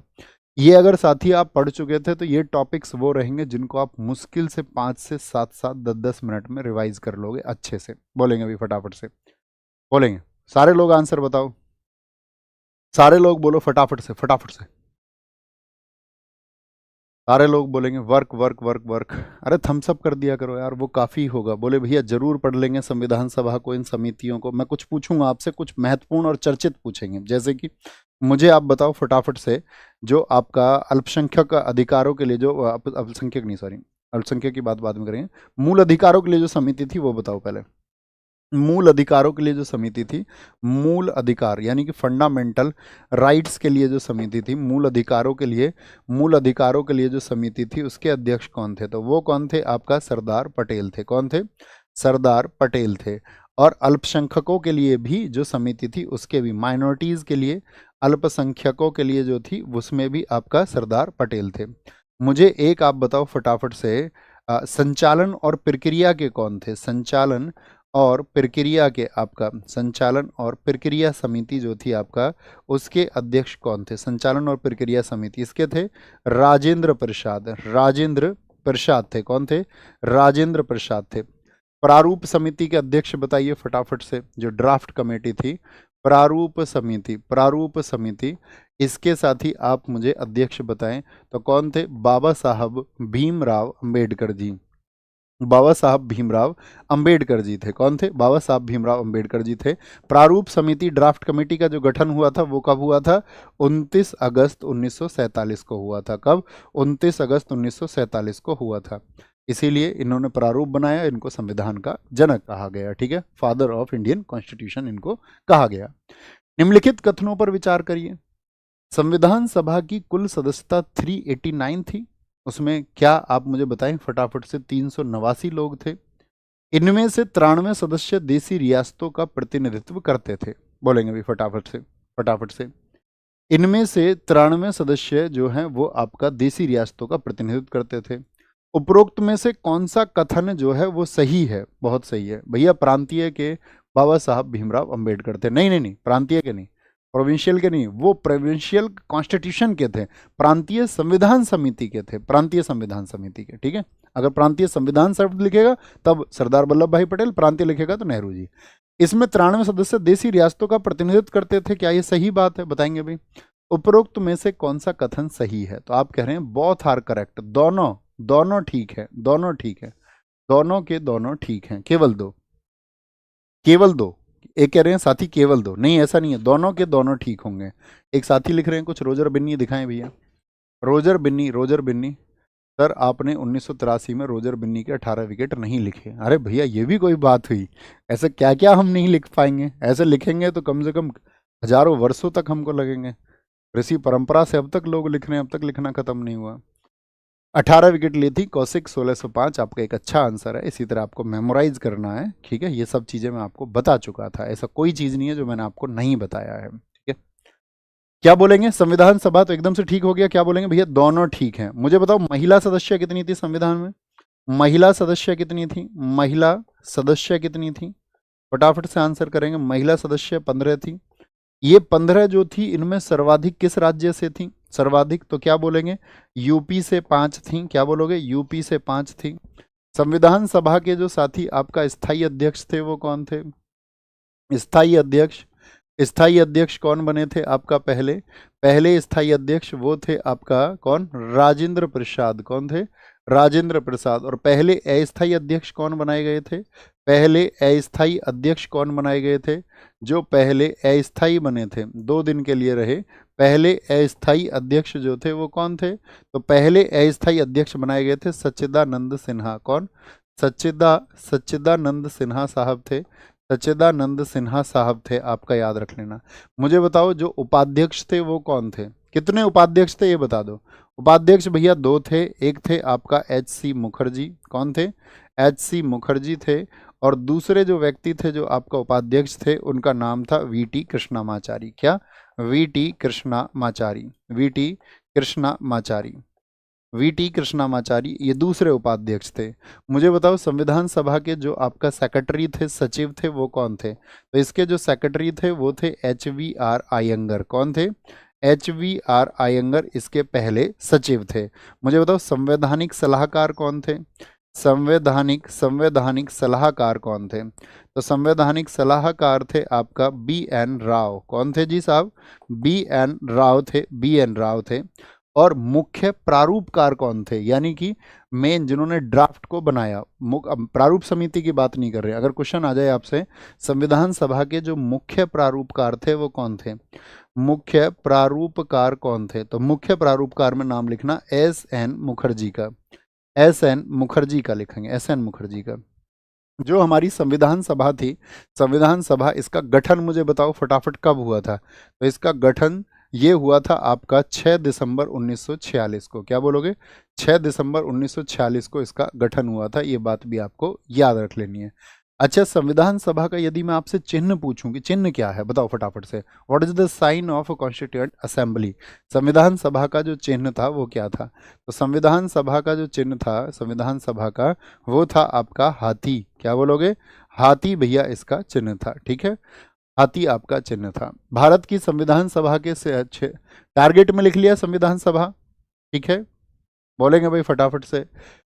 भारत की संविधान सभा के संदर्भ में निम्नलिखित में से कौन सा कथन असत्य है? भारतीय संविधान के निर्माण के दौरान इसने कुल 12 सत्र आयोजित किए गए थे। 12 सत्र, इसमें बैठकें 165 दिनों तक चली। 9 दिसंबर 1947 को संविधान हॉल, जिसको अब संसद का केंद्रीय हॉल कहते हैं, इसमें आयोजित की गई थी। तो इसमें बताना असत्य कौन सा है? असत्य, असत्य। तो असत्य इसमें पहला ही असत्य हो गया। क्या बोलोगे? पहला असत्य हो गया। कितने सत्र हैं आपका? 11 सत्र आयोजित किए गए। बैठकें 165 दिनों तक चली, ये सही है आपका। बैठक 165 दिन तक चली। और पहला सत्र जो है वो 9 दिसंबर 1947 नहीं, 1946 को, 1946 को, ठीक है। क्या बोलोगे? 9 दिसंबर 1946 को आयोजित किया गया था। तो यानी कि ये भी गलत हो गया, ये भी गलत हो गया। तो केवल 1 और 3 ये दोनों गलत हो गए। ठीक है। अच्छा, पहली बैठक तो हुई 9 दिसंबर को, दूसरी बैठक आप मुझे बताएं। संविधान सभा, जो संविधान सभा थी, इसका सबसे पहले विचार बताओ किसने किया था? संविधान सभा का, संविधान सभा का जो सबसे पहले विचार था, सबसे सबसे पहले विचार वो किसने किया था? तो आप कहेंगे सबसे पहले विचार किया था 1934 में। किसने? आपका मानवेंद्र नाथ राय ने, एम.एन. राय, एम.एन. राय 1934 में, 1934 में। ठीक है। अब हम आपसे क्वेश्चन पूछ रहे हैं, जो दूसरी बैठक हुई थी संविधान सभा की, पहली तो 9 दिसंबर को हो गई, दूसरी बैठक कब हुई थी? दूसरी बैठक हुई थी आपका 11 दिसंबर, 11 दिसंबर 1946 को, जिसमें आपका अध्यक्ष चुने गए थे। एक पंडित नेहरू जो थे, वो आपका पंडित जवाहरलाल नेहरू जी, वो लेके आए थे ऑब्जेक्टिव रिजोल्यूशन, यानी कि उद्देश्य प्रस्ताव। ऑब्जेक्टिव रिजोल्यूशन यानी कि उद्देश्य प्रस्ताव जो था, ऑब्जेक्टिव रिजोल्यूशन जिसको हम कहते हैं OR, ये कब पेश हुआ था? तो ये हुआ था आपका 13 दिसंबर 1946 को। लेकिन क्या अप्रूव्ड हो गया था तब, स्वीकृति मिल गई थी? नहीं, स्वीकृति इसको मिली है उद्देश्य प्रस्ताव को, वो स्वीकृति मिली थी 22 जनवरी 1947 को। कब? 22 जनवरी 1947 को। मुझे बताओ संविधान सभा के कुल कितने वाचन हुए थे? ठीक है, फटाफट से बताएंगे। रीडिंग्स कितनी हुई थी? बोलेंगे सर डोल यात्रा पश्चिम बंगाल में मनाया जाता है, होली को आप यहाँ मणिपुर बताए हैं गुरुदेव, क्या कह रहे हैं? होली कहाँ से आ गई भैया? होली कहाँ से आ गई? डोल यात्रा नहीं, मैंने बोला नहीं उसके बाद में। याओ सांग है वो, याओ सांग की बात हम कर रहे हैं। बोलो भाई फटाफट से, कोई दिक्कत कोई परेशानी? सारे लोग, हाँ, बंगाल उड़ीसा असम सब जगह मनाया जाता है वो। कुछ ऐसे उत्सव हैं साथी जो कई जगह मनाए जाते हैं। तो कितने वाचन हुए थे, कितनी रीडिंग्स हुई थी इसकी? वाचन हुए हैं 3, 1 2 और 3। पहला जो वाचन है, दूसरा वाचन, तीसरा वाचन। पहला वाचन हुआ था 4 नवंबर से 9 नवंबर तक 1948 में। इसको ऐसे याद रखना, इसकी डेट याद रखना, 15 नवंबर और 14 नवंबर। क्या? 15 नवंबर और 14 नवंबर 1948 से, और ये आपका शुरू हुए थे। तो इसमें से डेट देखना, इतना ही मुझे याद रहता है। 15 नवंबर से ये चला था, शायद आपका अक्टूबर तक चला था, अगले 1949 तक। ठीक है, यानी अगले साल तक, अक्टूबर 1949 तक चला था। और ये 14 नवंबर से शुरू होकर के लास्ट तो सबको पता ही है 26 नवंबर 1949 को। तो 26 नवंबर 1949 ये क्या हुआ था आपका? इस दिन हमारा संविधान पारित हुआ था। क्या हुआ था? 26 नवंबर 1949 को हमारा संविधान क्या हुआ था? पारित हुआ था। मुझे बताओ संविधान सभा की जो अंतिम बैठक है वो कब थी? संविधान सभा की जो लास्ट लास्ट मीटिंग हुई थी, अंतिम बैठक हुई थी, वो कब हुई थी? तो अंतिम बैठक आप लोग याद रखेंगे, अंतिम बैठक हुई थी आपका 24 जनवरी 1950 को। और कब लागू हो गया था संविधान? तो 26 जनवरी 1950 को संविधान लागू भैया जी हो गया था। ओके, आगे आएंगे। निम्नलिखित कथनों पर विचार करें। भारत का मूल संविधान प्रेम बिहारी नारायण रायजादा द्वारा प्रवाहमयी इटैलिक शैली में अंग्रेजी में हस्तलिखित किया गया था, यानी कि अंग्रेजी में लिखा गया था। एकदम सही बात है। और मूल भारतीय संविधान में 1,17,369 शब्द और 251 पृष्ठ थे। एकदम से सही बात है। उपरोक्त में से कौन सा कथन सही है? तो दोनों के दोनों कथन क्या हैं? सही हैं, दोनों के दोनों कथन। अगर मैं पूछिए तो लिखित हुआ, अगर मैं पूछूं इसको साथी, आपका इसका जो सौंदर्यीकरण है, क्या बोलोगे? सौंदर्यीकरण है वो किसके द्वारा किया गया था? सौंदर्यीकरण किसके द्वारा किया गया? तो क्या बोलेंगे आपको? यानी कि इसको ब्यूटीफाई किसने किया था? ब्यूटीफाई। ठीक है, जो इसको, इसका सौंदर्यीकरण है आपका, सौंदर्यीकरण वो किसके द्वारा किया गया है? तो सौंदर्यीकरण जो किया गया है आपका, वो क्या नाम था उनका? यानी कि प्रेम बिहारी नारायण राय ज्यादा तो लिख रहे थे, जो सौंदर्य, नंदलाल बोस। कौन है? नंदलाल बोस थे, नंदलाल बोस। और एक दूसरे व्यक्ति कौन थे इनके साथ में? B.R. सिन्हा। कौन थे? B.R. सिन्हा थे, B.R. सिन्हा थे। ठीक है, पेंटिंग्स कौन सी लगाई थी इन्होंने? जो पेंटिंग्स लगाई वो दांडी मार्च की हैं। किसकी पेंटिंग्स हैं? दांडी मार्च की पेंटिंग्स है, दांडी दांडी मार्च की पेंटिंग्स हैं। अच्छा मुझे बताओ, जो हिंदी में सुलेखन किया, हिंदी में जो कैलीग्राफी है, हिंदी में जो सुलेखन है, हिंदी में जो कैलीग्राफी की है वो किसके द्वारा की गई है? तो वो व्यक्ति, उनका नाम है आपका बसंत कृष्ण वैद। हिंदी में किसने लिखा है सुलेखन? बसंत कृष्ण वैद ने इसका सुलेखन किया है, सुलेखन किया है। मुझे बताओ जो संविधान सभा को सजाने वाले सारे कलाकार थे वो किस आपका संस्थान से संबंध रखते हैं? ठीक है, जितने भी कलाकार थे याद रख लेना, सुसज्जित करने वाले जितने भी कलाकार थे ये सब शांति निकेतन से संबंध रखते थे। किससे? ये सब कलाकार जो है वो शांति निकेतन के थे। शांति निकेतन कहाँ पर स्थित है? पश्चिम बंगाल में भैया स्थित है। और शांति निकेतन भारत का कौन सा यूनेस्को स्थल है? बताओ फटाफट से, ये आप सबका आंसर आना चाहिए। शांति निकेतन जो है वो आपका 41वां यूनेस्को साइट है। क्या है? 41वां यूनेस्को साइट है। अभी यूनेस्को साइट कितनी हो चुकी है टोटल? अभी टोटल यूनेस्को साइट कितनी हो चुकी है? अभी पता है ना आपका, मराठा मिलिट्री लैंडस्केप को अभी हाल ही में शामिल किया गया था, तो अभी रिसेंट में कितनी हो चुकी हैं? तब लोगों का आंसर आएगा तभी बढ़ेंगे आगे, नहीं क्लास को अभी बंद कर देंगे तुरंत। बोलेंगे भाई फटाफट से, सारे लोग बताएंगे, सारे लोग बताएं फटाफट से। 44 44 44 44 44, बहुत बढ़िया। ये 41वीं थी और 44वीं कौन सी है? 44वीं जो यूनेस्को साइट है, 44वीं यूनेस्को जो साइट है वो है मराठा मिलिट्री लैंडस्केप, यानी कि मराठा सैनिक परिदृश्य है। मराठा सैनिक परिदृश्य कौन है? मराठा सैनिक परिदृश्य है। ठीक है, ये बात आपको याद रखनी है। ये आपका 44वीं यूनेस्को साइट है, 44वीं, ये हम सबको पता होना चाहिए। आगे आएंगे। अरे इतनी कॉमन चीज तो बताने की जरूरत नहीं है ना, कितनी बोलेंगे अभी फटाफट से, सूची है। सर आपने कहा था हिस्ट्री का क्लास लेंगे, क्या कह रहे हैं बच्चू? यार हमारे ऊपर भी थोड़ा सा, मतलब कोई आदमी कुछ कहता है उसको सुना भी तो करो। अभी तो खैर हमारे पास अभी समय नहीं है, 15 दिन, तो 15 दिन इधर उधर की बातें ना करो, ये आपसे पहली रिक्वेस्ट है। दूसरी, अगर हम आपसे कुछ प्रार्थना कर रहे हैं तो सीधी सी बात है, अपने जीवन में भी उतना कष्ट चल रहा होगा, उतना संघर्ष चल रहा होगा, हम भी कुछ बदलना चाहते होंगे। तो जैसे हमारी तुम्हारे लिए भावनाएं रही हैं इतने वर्षों वर्षों तक, पूरे दिन रात हम डेडिकेशन से रहे, तो थोड़ी सी भावनाएं तो हमारे लिए भी रखा करो। इतने स्वार्थी तो मत बनो यार, है ना, बनना भी नहीं चाहिए। भारत में कौन सी संवैधानिक विशेषताएं ऑस्ट्रेलियाई संविधान से जुड़ी हैं? ऑस्ट्रेलियाई संविधान से व्यापार और वाणिज्य की स्वतंत्रता, जो कि ऑस्ट्रेलिया से ली गई है। दोनों सदनों की संयुक्त बैठक, किस आर्टिकल में आती है दोनों सदनों की संयुक्त बैठक? आर्टिकल 108 में। किसमें? आर्टिकल 108 में ये ली गई है। हाँ जी ली गई है, ये भी ली गई है। मजबूत केंद्र के साथ में जो फेडरल स्ट्रक्चर है ये कनाडा से लिया गया है। और जो एडवाइजरी जुडिक्शन ऑफ सुप्रीम कोर्ट है, ये दोनों कहाँ से लिए गए हैं? ये दोनों कनाडा से लिए गए हैं। कहाँ से लिए गए हैं? ये दोनों कनाडा से लिए गए हैं। ठीक है, तो कनाडा से और क्या क्या लिया गया है? कनाडा से लिया गया है जो पावर्स का डिस्ट्रीब्यूशन है, शक्ति का जो विभाजन है, शक्ति का विभाजन है।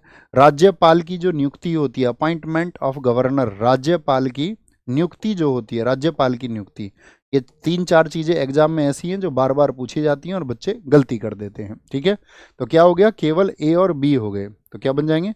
ए और बी दोनों हो जाएंगे, ए और बी दोनों।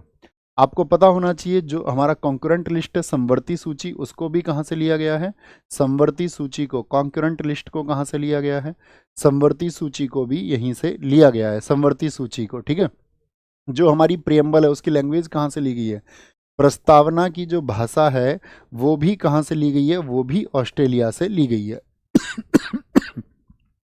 प्रस्तावना की जो भाषा है वो भी कहाँ से ली गई है? ऑस्ट्रेलिया से। अब मैं कुछ सोर्स पूछूंगा आपसे, आज आप इसको रिपीट करेंगे कॉन्स्टिट्यूशनल सोर्सेज को, लेकिन मैं आपसे पूछूंगा एक तो मुझे बताओ आप, first past the post system ये कहाँ से लिया है हमने? First past the post, first past the post क्या बोलेंगे इसको? FPTP, क्या बोलते हैं इसको? FPTP प्रणाली, ये हमने कहाँ से लिए? तो कहाँ से लिए हमने?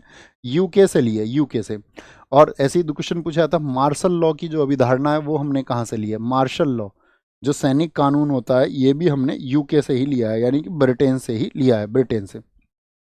हमने आपका नागरिकता का, नागरिकता कैसी है हमारे देश में? एकल नागरिकता है, सिंगल सिटीजनशिप का सिद्धांत भी हमने कहाँ से लिया है? वो भी हमने यूके से लिया है, यूके से। अब आप मुझे बताओ, 2 क्वेश्चन पूछेंगे हम आपसे, मौलिक कर्तव्य कहाँ से लिए गए हैं? मौलिक कर्तव्य यानी कि फंडामेंटल ड्यूटीज, मौलिक कर्तव्य, फंडामेंटल ड्यूटीज की बात करेंगे, और आपका मौलिक अधिकार की बात करेंगे, यानी फंडामेंटल राइट की बात करेंगे। तो अपना कर्तव्य हमारे साथ कौन निभाता है? USSR, यानी कि आपका रूस निभाता है। मौलिक अधिकारों के, अपने अधिकार की बात ज़्यादा कौन करता है? USA। तो ये हमने USA से लिए हैं। कहाँ से लिए हैं? USA से। तो दोस्त जो ब्लू कलर में ये आपका आज टारगेट है, आज आपको संवैधानिक स्रोत एक बार पढ़ लेने हैं। ठीक है, हाथ रख के अच्छे से ये याद रखना, ये टारगेट्स भैया ने दिए थे और ये वही टारगेट्स है जहां से एग्जाम में क्वेश्चन आएंगे, इसीलिए मैंने उनको टारगेट का नाम दिया, टारगेट का। ठीक है, भारत में किस मुस्लिम शासक ने जजिया कर का प्रचलन किया था? तो भारत में जजिया कर का प्रचलन किया मोहम्मद बिन कासिम ने, या बलबन ने किया? बताओ जी, या अलाउद्दीन खिलजी ने किया, या फिरोज तुगलक ने किया? तो भारत में सबसे पहले तो अरब आक्रमण हुआ किस वर्ष, ये सोचिए। तो 711 में अबेदुल्ला और बुदेल असफल रहे थे, हाँ जी भैया। उसके बाद में 712 में कौन आया था? 712 में आया था मोहम्मद बिन कासिम। क्या बोलोगे? मोहम्मद बिन कासिम, ये आपका मोहम्मद बिन कासिम 712 में आया था। और यही वो व्यक्ति है जिसने भारत पे क्या लगाया? आपका जजिया लगाया था। क्या लगाया था? जजिया लगाया था। ठीक है, अब मोहम्मद बिन कासिम की अगर बात करें तो जो अरब थे, ये अरब थे, इनके द्वारा, अरबों द्वारा भारत में आक्रमण किया गया 712 में, 712 AD में। तो अरबों द्वारा जो बसाया गया पहला नगर था वो बताओ नाम, अरबों द्वारा बसाया पहला नगर, पहला नगर कौन सा था? पहला पहला नगर कौन सा था? तो पहला नगर था आपका अरबों द्वारा बसाया गया महफूजा। क्या नाम है उसका? महफूजा उसका नाम था, महफूजा। अरबों द्वारा जो बसाया गया दूसरा नगर था, उसका नाम क्या था? दूसरा नगर वो था मंसूरा। क्या बोलोगे? मंसूरा, मंसूरा। अरब आक्रमण के बारे में जानकारी किस बुक से मिलती है? फटाफट से बताओ। अरब आक्रमण की जो जानकारी है, अरब आक्रमण, इसके बारे में आपको जानना है। अरब आक्रमण की जानकारी ये किस किताब से मिलती है? तो इसकी जानकारी मिलती है, अली अहमद एक राइटर थे, उन्होंने लिखी है चचनामा पुस्तक। क्या? चचनामा पुस्तक। राजा दाहिर के पिता का नाम था वैसे चच, जो राजा दाहिर था। तो कौन था जब मोहम्मद बिन कासिम भारत में आया था? तो यहाँ 712 में मोहम्मद बिन कासिम का जब आक्रमण हुआ तो शासक कौन था बताइए? कौन था? वर्सेस राजा दाहिर था। तो राजा दाहिर के पिता का नाम है चच, तो उनके लिए लिखा गया है चचनामा। क्या बोलोगे? चचनामा लिखा गया है। तो इस पुस्तक में क्या मिलता है आपका? इसका वर्णन मिलता है। नेक्स्ट है, इनमें से कौन गजनी राजवंश का संस्थापक था? गजनी, जिसको हम गजनवी राजवंश भी कहते हैं, उसका संस्थापक कौन था? अल्पतगीन, महमूद, सुबुक्तगीन या फिर इस्माइल था? तो अल्पतगीन इस आपका गजनी वंश का संस्थापक है। और याद रख लेना ये आपका क्या था, किसका गुलाम था? आपका ये सॉरी वो सुबुक्तगीन, सॉरी मैं इसका नाम भूल गया अभी। सुबुक्तगीन। क्या बोलेंगे? अल्पतगीन। अल्पतगीन इसका साथी आपका संस्थापक था। और ये आपका किसका? मोहम्मद गजनवी का पिता था। किसका?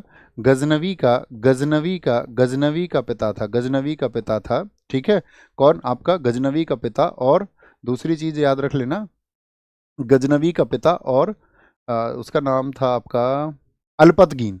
अल्पतगीन का गुलाम। किसका? अल्पतगीन का गुलाम। ये कौन व्यक्ति है ये बताएंगे फटाफट से। तो ये व्यक्ति है आपका सुबुक्तगीन, क्योंकि इसने भी भारत पर आक्रमण किया और इसका भी एक साथी आपका लगभग असफल आक्रमण ही रहा था। लेकिन जो ये महमूद गजनवी है, जब ये भारत आता है तो गजनवी ने भारत पर कुल कितने आक्रमण किए बताएंगे? गजनवी के कुल कितने आक्रमण हुए थे? तो गजनवी के कुल आक्रमण हुए थे साथी आपका, कुल आक्रमण जो गजनवी के हुए थे वो हुए थे आपका, गजनवी के कुल आक्रमण, भारत पर 17 आक्रमण उसने किए। ये कौन कहता है? इतिहासकार एलियट इस बात को कहता है। और इनमें सबसे प्रमुख आक्रमण जो है वो उसका 16th अटैक है। गजनवी के 17वें आक्रमणों में उसका जो 16वां आक्रमण है, ये आपको भूलना नहीं है। किस वर्ष में हुआ था बताओ, और कहाँ पर हुआ था? 1025 में हुआ था, सोमनाथ में। वो सोमनाथ की बात कर रहे हैं, जिसको अभी शायद ये 45वां यूनेस्को स्थल भी बनाने की तैयारी में है। 1025 में सोमनाथ मंदिर पर उसने आक्रमण किया था। सोमनाथ मंदिर में, याद रखेंगे कब? सोमनाथ मंदिर में। अंतिम आक्रमण उसका याद रख लेना, अंतिम अंतिम है उसका 1027 का। 1000 का जो सिंधु के जाट थे आपका, उनके खिलाफ उन्होंने किया था। खोकर भी कहते हैं, सिंधु के जाटों के खिलाफ किया था। इन हमलों का जो आक्रमण के बारे में जिक्र है, ये जो पुस्तक बताती है, उस पुस्तक का नाम क्या है? तो उस पुस्तक का नाम है आपका तारीख ए यामिनी। क्या बोलोगे? तारीख ए यामिनी।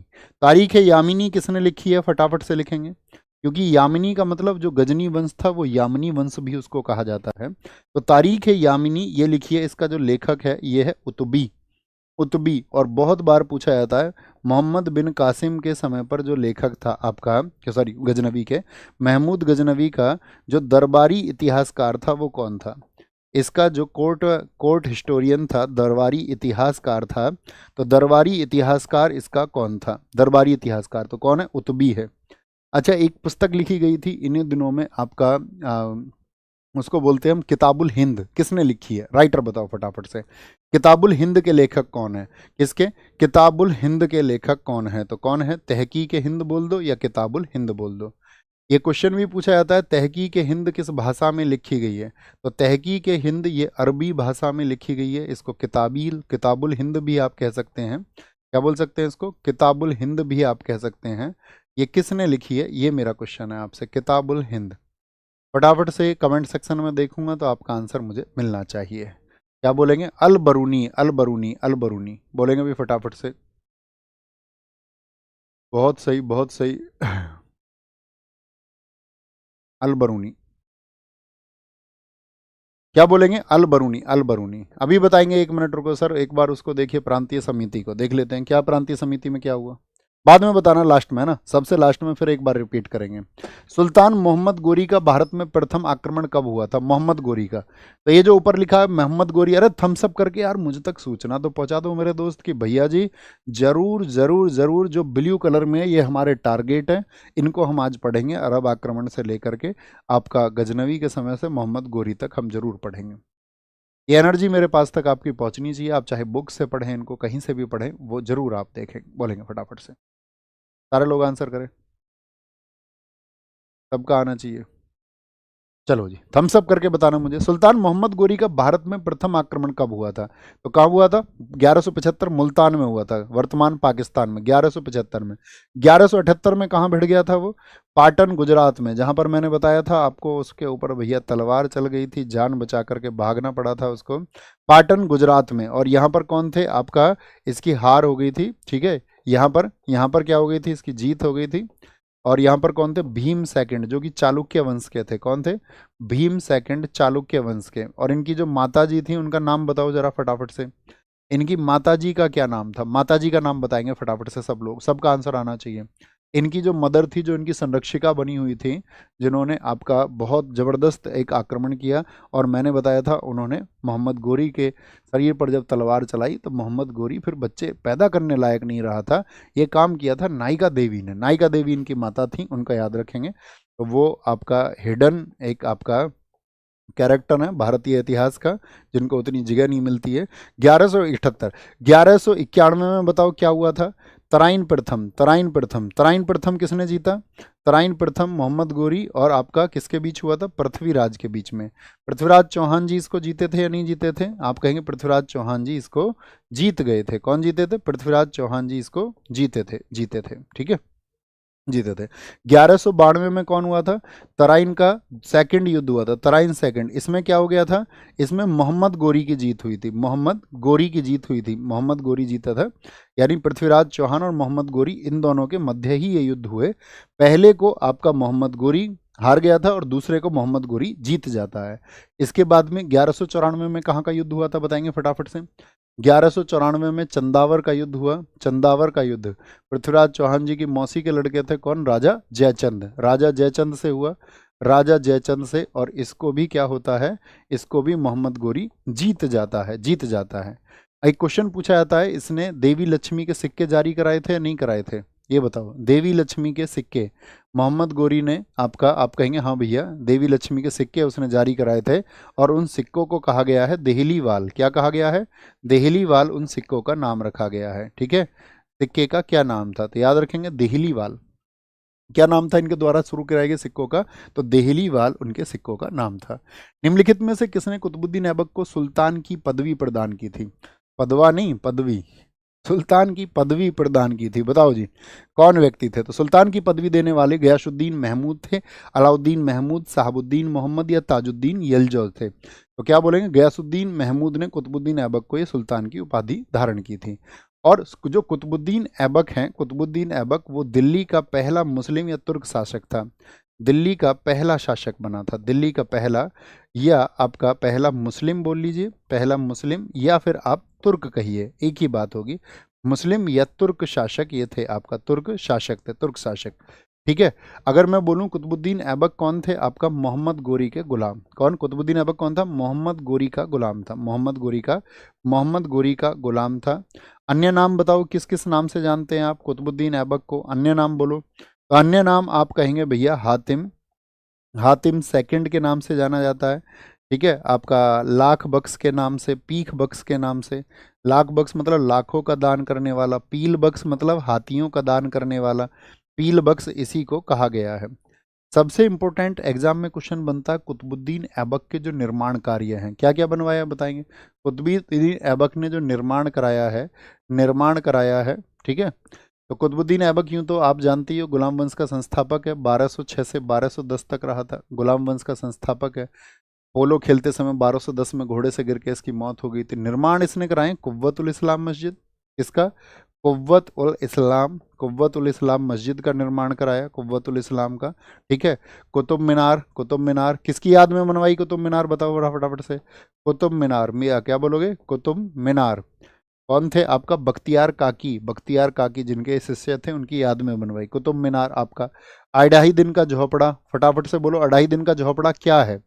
अढ़ाई दिन का झोपड़ा पहले तो संस्कृत का एक महाविद्यालय हुआ करता था, लेकिन अभी क्या इसको बना दिया गया, 60 घंटे में मस्जिद में बदल दिया गया। अजमेर में है ये। कहाँ पर है? अजमेर में। कुव्वतुल इस्लाम ये तो सब आप जानते हैं। ये कहाँ पर है? अजमेर में है। ठीक है। मुझे बताओ कुतुबुद्दीन ऐबक का जो दरबारी कवि था वो कौन था? कुतुबुद्दीन ऐबक का जो दरबारी कवि है वो कौन था? तो वो है हसन निज़ामी। क्या बोलोगे? हसन निज़ामी। और कुतुबुद्दीन ऐबक का जो मकबरा है वो कहाँ पर था? इसका टॉम, तो मकबरा है, क्या बोलेंगे, इसके बाद के शासक इल्तुतमिश ने बनवाया था, लाहौर में है। कहाँ पर है? लाहौर में वो से आपका स्थित है, लाहौर में। अब आप जानते हो दिल्ली की सल्तनत पर कुल कितने वंश हुए थे? जरा फटाफट से रिवाइज करिए। याद हो तो बच्चे अपने ऊपर ऐसे बहुत प्राउड नहीं करना है, ये चीज़ें तो मुझे याद है, अच्छी बात है, ठीक है। रिपीट करना बहुत ज़रूरी है। तो दिल्ली सल्तनत पर कितने वंश हुए थे? बोलो फटाफट से। दिल्ली सल्तनत पर कितने वंश हुए थे? तो दिल्ली सल्तनत पर पहला गुलाम, फिर खिलजी, फिर तुगलक, फिर सैयद, फिर लोधी। गुलाम कब से कब तक थे? बोलो फटाफट से। गुलाम कब से कब तक थे? खिलजी कब से कब तक थे? सबसे कम समय तक कौन रहे? सबसे ज़्यादा समय तक कौन रहे? ये सब क्वेश्चन बनते हैं। सबसे पहले कौन थे? सबसे आखिरी कौन थे दिल्ली सल्तनत में? और कितने कितने वर्षों तक रहे थे? तो क्या बोलोगे? गुलाम रहे आपका 1206 से 1290। कितने वर्ष हो गए टोटल? गिनते चलो। खिलजी रहे 1290 से 1320, कुल 30 वर्ष, सबसे कम यही रहे। तुगलक रहे 1320 से 1414, सबसे ज़्यादा ये रहे। सैयद रहे 1414 से 1451, 1451। लोधी रहे 1451 से 1526, 1526। ठीक है। तो यहाँ पर गुलाम वंश के जो संस्थापक हैं वो कौन है? नाम बताओ कौन है? आपका गुलाम वंश का संस्थापक था ऐबक। कौन है? फाउंडर। ये है आपका फाउंडर यानी कि संस्थापक। खिलजी की बात करें तो यहाँ कौन था? जलालुद्दीन खिलजी था। कौन था? जलालुद्दीन खिलजी। जलालुद्दीन खिलजी था। तुगलक की यदि बात हम करते हैं, तुगलक, तुगलक कौन था आपको बोलेंगे यहाँ पर? भैया यहाँ पर था गयासुद्दीन तुगलक, जीएसटी। अगर हम सैयद वंश की बात करें तो यहाँ पर खिज़िर खां था आपका, खिज़िर खां था, खिज़िर खां। और 1451 यहाँ पर कौन था आपका? बहलोल लोदी था। कौन था? बहलोल लोदी। बहलोल लोदी। बहलोल लोदी का सबसे लंबा शासनकाल है पूरे दिल्ली सल्तनत में, याद रखना। तो क्या बोलेंगे कितना है बहलोल लोदी? 1451 से 1489 तक गद्दी पर रहा था बहलोल लोदी। यानी 38 वर्षों का सबसे बड़ा शासन पूरी दिल्ली में किसका है? वो बहलोल लोदी का है। तो क्या बोलेंगे? सबसे बड़ा शासनकाल। याद है ये दोस्त बात? सबसे बड़ा शासनकाल। अब जो बच्चा बता देगा इस क्वेश्चन को मेरे को, वो टॉपर बनने की लिस्ट में होगा। कौन सा क्वेश्चन है? दिल्ली सल्तनत में दूसरा सबसे बड़ा शासनकाल किस राजा का था? बताएंगे। किस शासक का दूसरा सबसे बड़ा शासनकाल? अभी सबसे बड़ा तो बहलोल लोधी का हो गया। दूसरा सबसे बड़ा जो बता दे वो टॉपर लिस्ट में आएगा। खुद महसूस करना और आके बताना, भैया ये मैंने बताया था और मैं आया। बोलेंगे जी आंसर आना चाहिए। बहुत सारे साथियों का आया आंसर। फिरोज तुगलक सबसे पहले। मान्या का ऊपर दिखाओ नाम, क्या नाम है? मान्य या माना? फिरोज तुगलक लिखा था जिन्होंने। अरे तुमने खो दिया यार, खो दिया तुमने। फिरोज शाह तुगलक, ये नहीं रहा ऊपर, तो नीचे थोड़ा। ये माया शर्मा 5260, बहुत बढ़िया। क्योंकि देखो फिरोज तुगलक कब बैठा था? ये आपका तुगलक वंश है, इसमें गयासुद्दीन तुगलक कब रहा था? 1320 से 25 गयासुद्दीन तुगलक रहा था। फिर आपका 1325 से 51 कौन रहा था? 1325 से 51 वो रहा था मोहम्मद बिन तुगलक। और 1351 से 1388 कौन रहा था यहाँ पर? फिरोज शाह तुगलक रहा था। FST फिरोज शाह तुगलक। तो कितने वर्ष? ये भी 37 वर्ष रहा है। यहाँ मोहम्मद बिन तुगलक रहा था। यहाँ आपका कौन रहा है? गयासुद्दीन तुगलक रहा है। गयासुद्दीन तुगलक को तो आपका हुनूस दिल्ली दुरस्त कह के निजामुद्दीन औलिया कहते हैं कि उन्होंने इसकी जान मोहम्मद बिन तुगलक के द्वारा निकलवा दी। मोहम्मद बिन तुगलक सबसे पढ़ा लिखा व्यक्ति। इसके दरबार में इब्न बतूता कब आया था? बताना जरा। इब्न बतूता इसके टाइम पर कब आया था? इब्न बतूता कहाँ से आया था? इब्न बतूता दिल्ली पुलिस 2020 पहले सेट पहले दिन का पहला क्वेश्चन था। इब्न बतूता 1333 में, क्या बोलोगे? 1333 में आया था मूर देश से। कहाँ से? मूर देश अर्थात मोरक्को से आया था। मोरक्को से, मोरक्को से ये आया था। इसको दिल्ली का काजी बना दिया गया था। और चाइना किस वर्ष भेजा था इसको बताओ? चीन किस वर्ष भेजा था? ये दूसरा कठिन क्वेश्चन है हमारा आज का। फटाफट से आंसर आए। चीन किस वर्ष भेजा था इसको? तो 1333 में आया था। 1342 में कहाँ भेजा था? चाइना भेजा था, चाइना। सुल्तान इल्तुतमिश के शासनकाल में न्याय चाहने वाले व्यक्ति को कैसा कपड़ा पहनना पड़ता था? तो कपड़ा कैसा पहनना पड़ता था? न्याय न्याय के लिए याद है जो सर रजिया सुल्तान ने पहना था। लॉजिक लगाइए, रजिया सुल्तान भीड़ के सामने किस रंग के कपड़े पहन के गई थी जब लोगों ने, क्या बोलेंगे? बोलेंगे भाई फटाफट से, सारे लोग बताएंगे फटाफट से। कौन से कलर का कपड़ा? तो क्या बोलेंगे भैया? लाल वस्त्र पहन के जाते थे, लाल वस्त्र, लाल वस्त्र, ठीक है। और इल्तुतमिश की बात करें, ये कब से आया? 1211 से 1236 तक आया। और ये दिल्ली सल्तनत का वास्तविक संस्थापक है। क्या है ये? दिल्ली सल्तनत का वास्तविक संस्थापक है। दिल्ली सल्तनत का वास्तविक संस्थापक है, ठीक है, वास्तविक संस्थापक है। तो आज आपको इल्तुतमिश तक का पढ़ना है, वास्तविक संस्थापक पढ़ लेंगे ना? ये बार बार नहीं बोलना पड़े, आज बोलेंगे कल से बोलना बंद कर देंगे। आज जो इसकी हैबिट बना लेगा उसको हैबिट होगी, उसको फायदे इसके अपने आप पता चलेंगे। जो हैबिट नहीं बनाएंगे आज ही, जिनको ये रहेगा नहीं अपने तरीके से पढ़ते रहेंगे तो बेस्ट तरीका, तो आप उसको पढ़ लीजिए, कोई दिक्कत नहीं। जो हमारे तरीके को फॉलो करेंगे, मैं बताता हूँ कि उनको बहुत फायदा पहुँचने वाला है, ये बात लिख लेना। क्या बोलेंगे? लाल वस्त्र। अब यहाँ पर मुझे फटाफट से बताओ, इल्तुतमिश के जो दरबारी इतिहासकार है, इल्तुतमिश के जो दरबारी इतिहासकार है वो कौन है?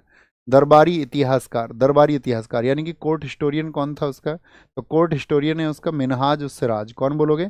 मिनहाज उस सिराज, जिसने कहा था कि रजिया अगर, मिनहाज उस सिराज जिसने कहा था रजिया अगर स्त्री ना होती ना तो उसका नाम भी हिंदुस्तान के बड़े बादशाहों में लिया जाता। ये कौन है? ये मिनहाज उस सिराज है। इसने एक किताब लिखी है, क्या नाम है उस किताब का? नाम है तबकात ए नासिरी। तबकात ए नासिरी बुक को इन्होंने लिखा है, तबकात ए नासिरी। अब इल्तुतमिश की कुछ उपलब्धियां आप मुझे बताओ फटाफट से, इल्तुतमिश ने क्या क्या किया था? इल्तुतमिश की अगर हम बात करते हैं, इसने तो तुर्क चहलगानी का गठन किया। तुर्क चहलगानी, कोई एक विशेषता इसकी सोचो आप। तुर्क चहलगानी। इकता प्रथा किसने शुरू की थी? इकता प्रथा इसी ने शुरू की थी, इकता प्रथा, ठीक है। इसने अपने बच्चे का उसका वो सुल्तानगढ़ी का मकबरा बनवाया इसने, तो इसीलिए इसको मकबरा शैली का जनक भी कहा जाता है। सुल्तानगढ़ी का मकबरा अपने बेटे महमूद की याद में इसने दिल्ली में बनवाया था। सुल्तानगढ़ी का मकबरा कहाँ पर है? ये आपका दिल्ली में है, दिल्ली में। और ये भारत का पहला मकबरा है, ये भी बात याद रख लेना, भारत का पहला मकबरा, इसीलिए इससे ज़्यादा क्वेश्चन पूछे जाते हैं।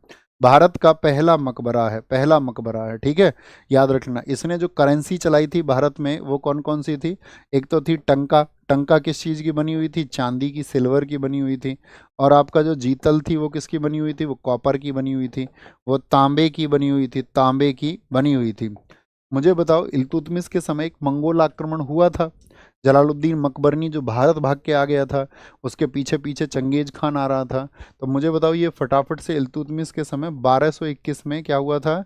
1221 में मंगोल आक्रमण, जिसको इसने विफल कर दिया था, ठीक है, अपनी चालाकी से, मंगोल आक्रमण। चंगेज खान के बारे में जानते हो फटाफट से? जैसे क्वेश्चन था जब मैं बताता था चंगेज खान अपने बढ़ोतरी करता आ रहा था, तो चंगेज खान एक क्वेश्चन पूछा जाता है, ट्रांसक्सियाना क्षेत्र को, जो ईरान वाला क्षेत्र है, उसने 1219 में जीत लिया था। एक क्वेश्चन पूछा जाता है चंगेज खान की डेथ कब हुई थी? बताओ कौन बताएगा? ये अच्छा क्वेश्चन है, चंगेज खान की डेथ किस वर्ष हुई थी?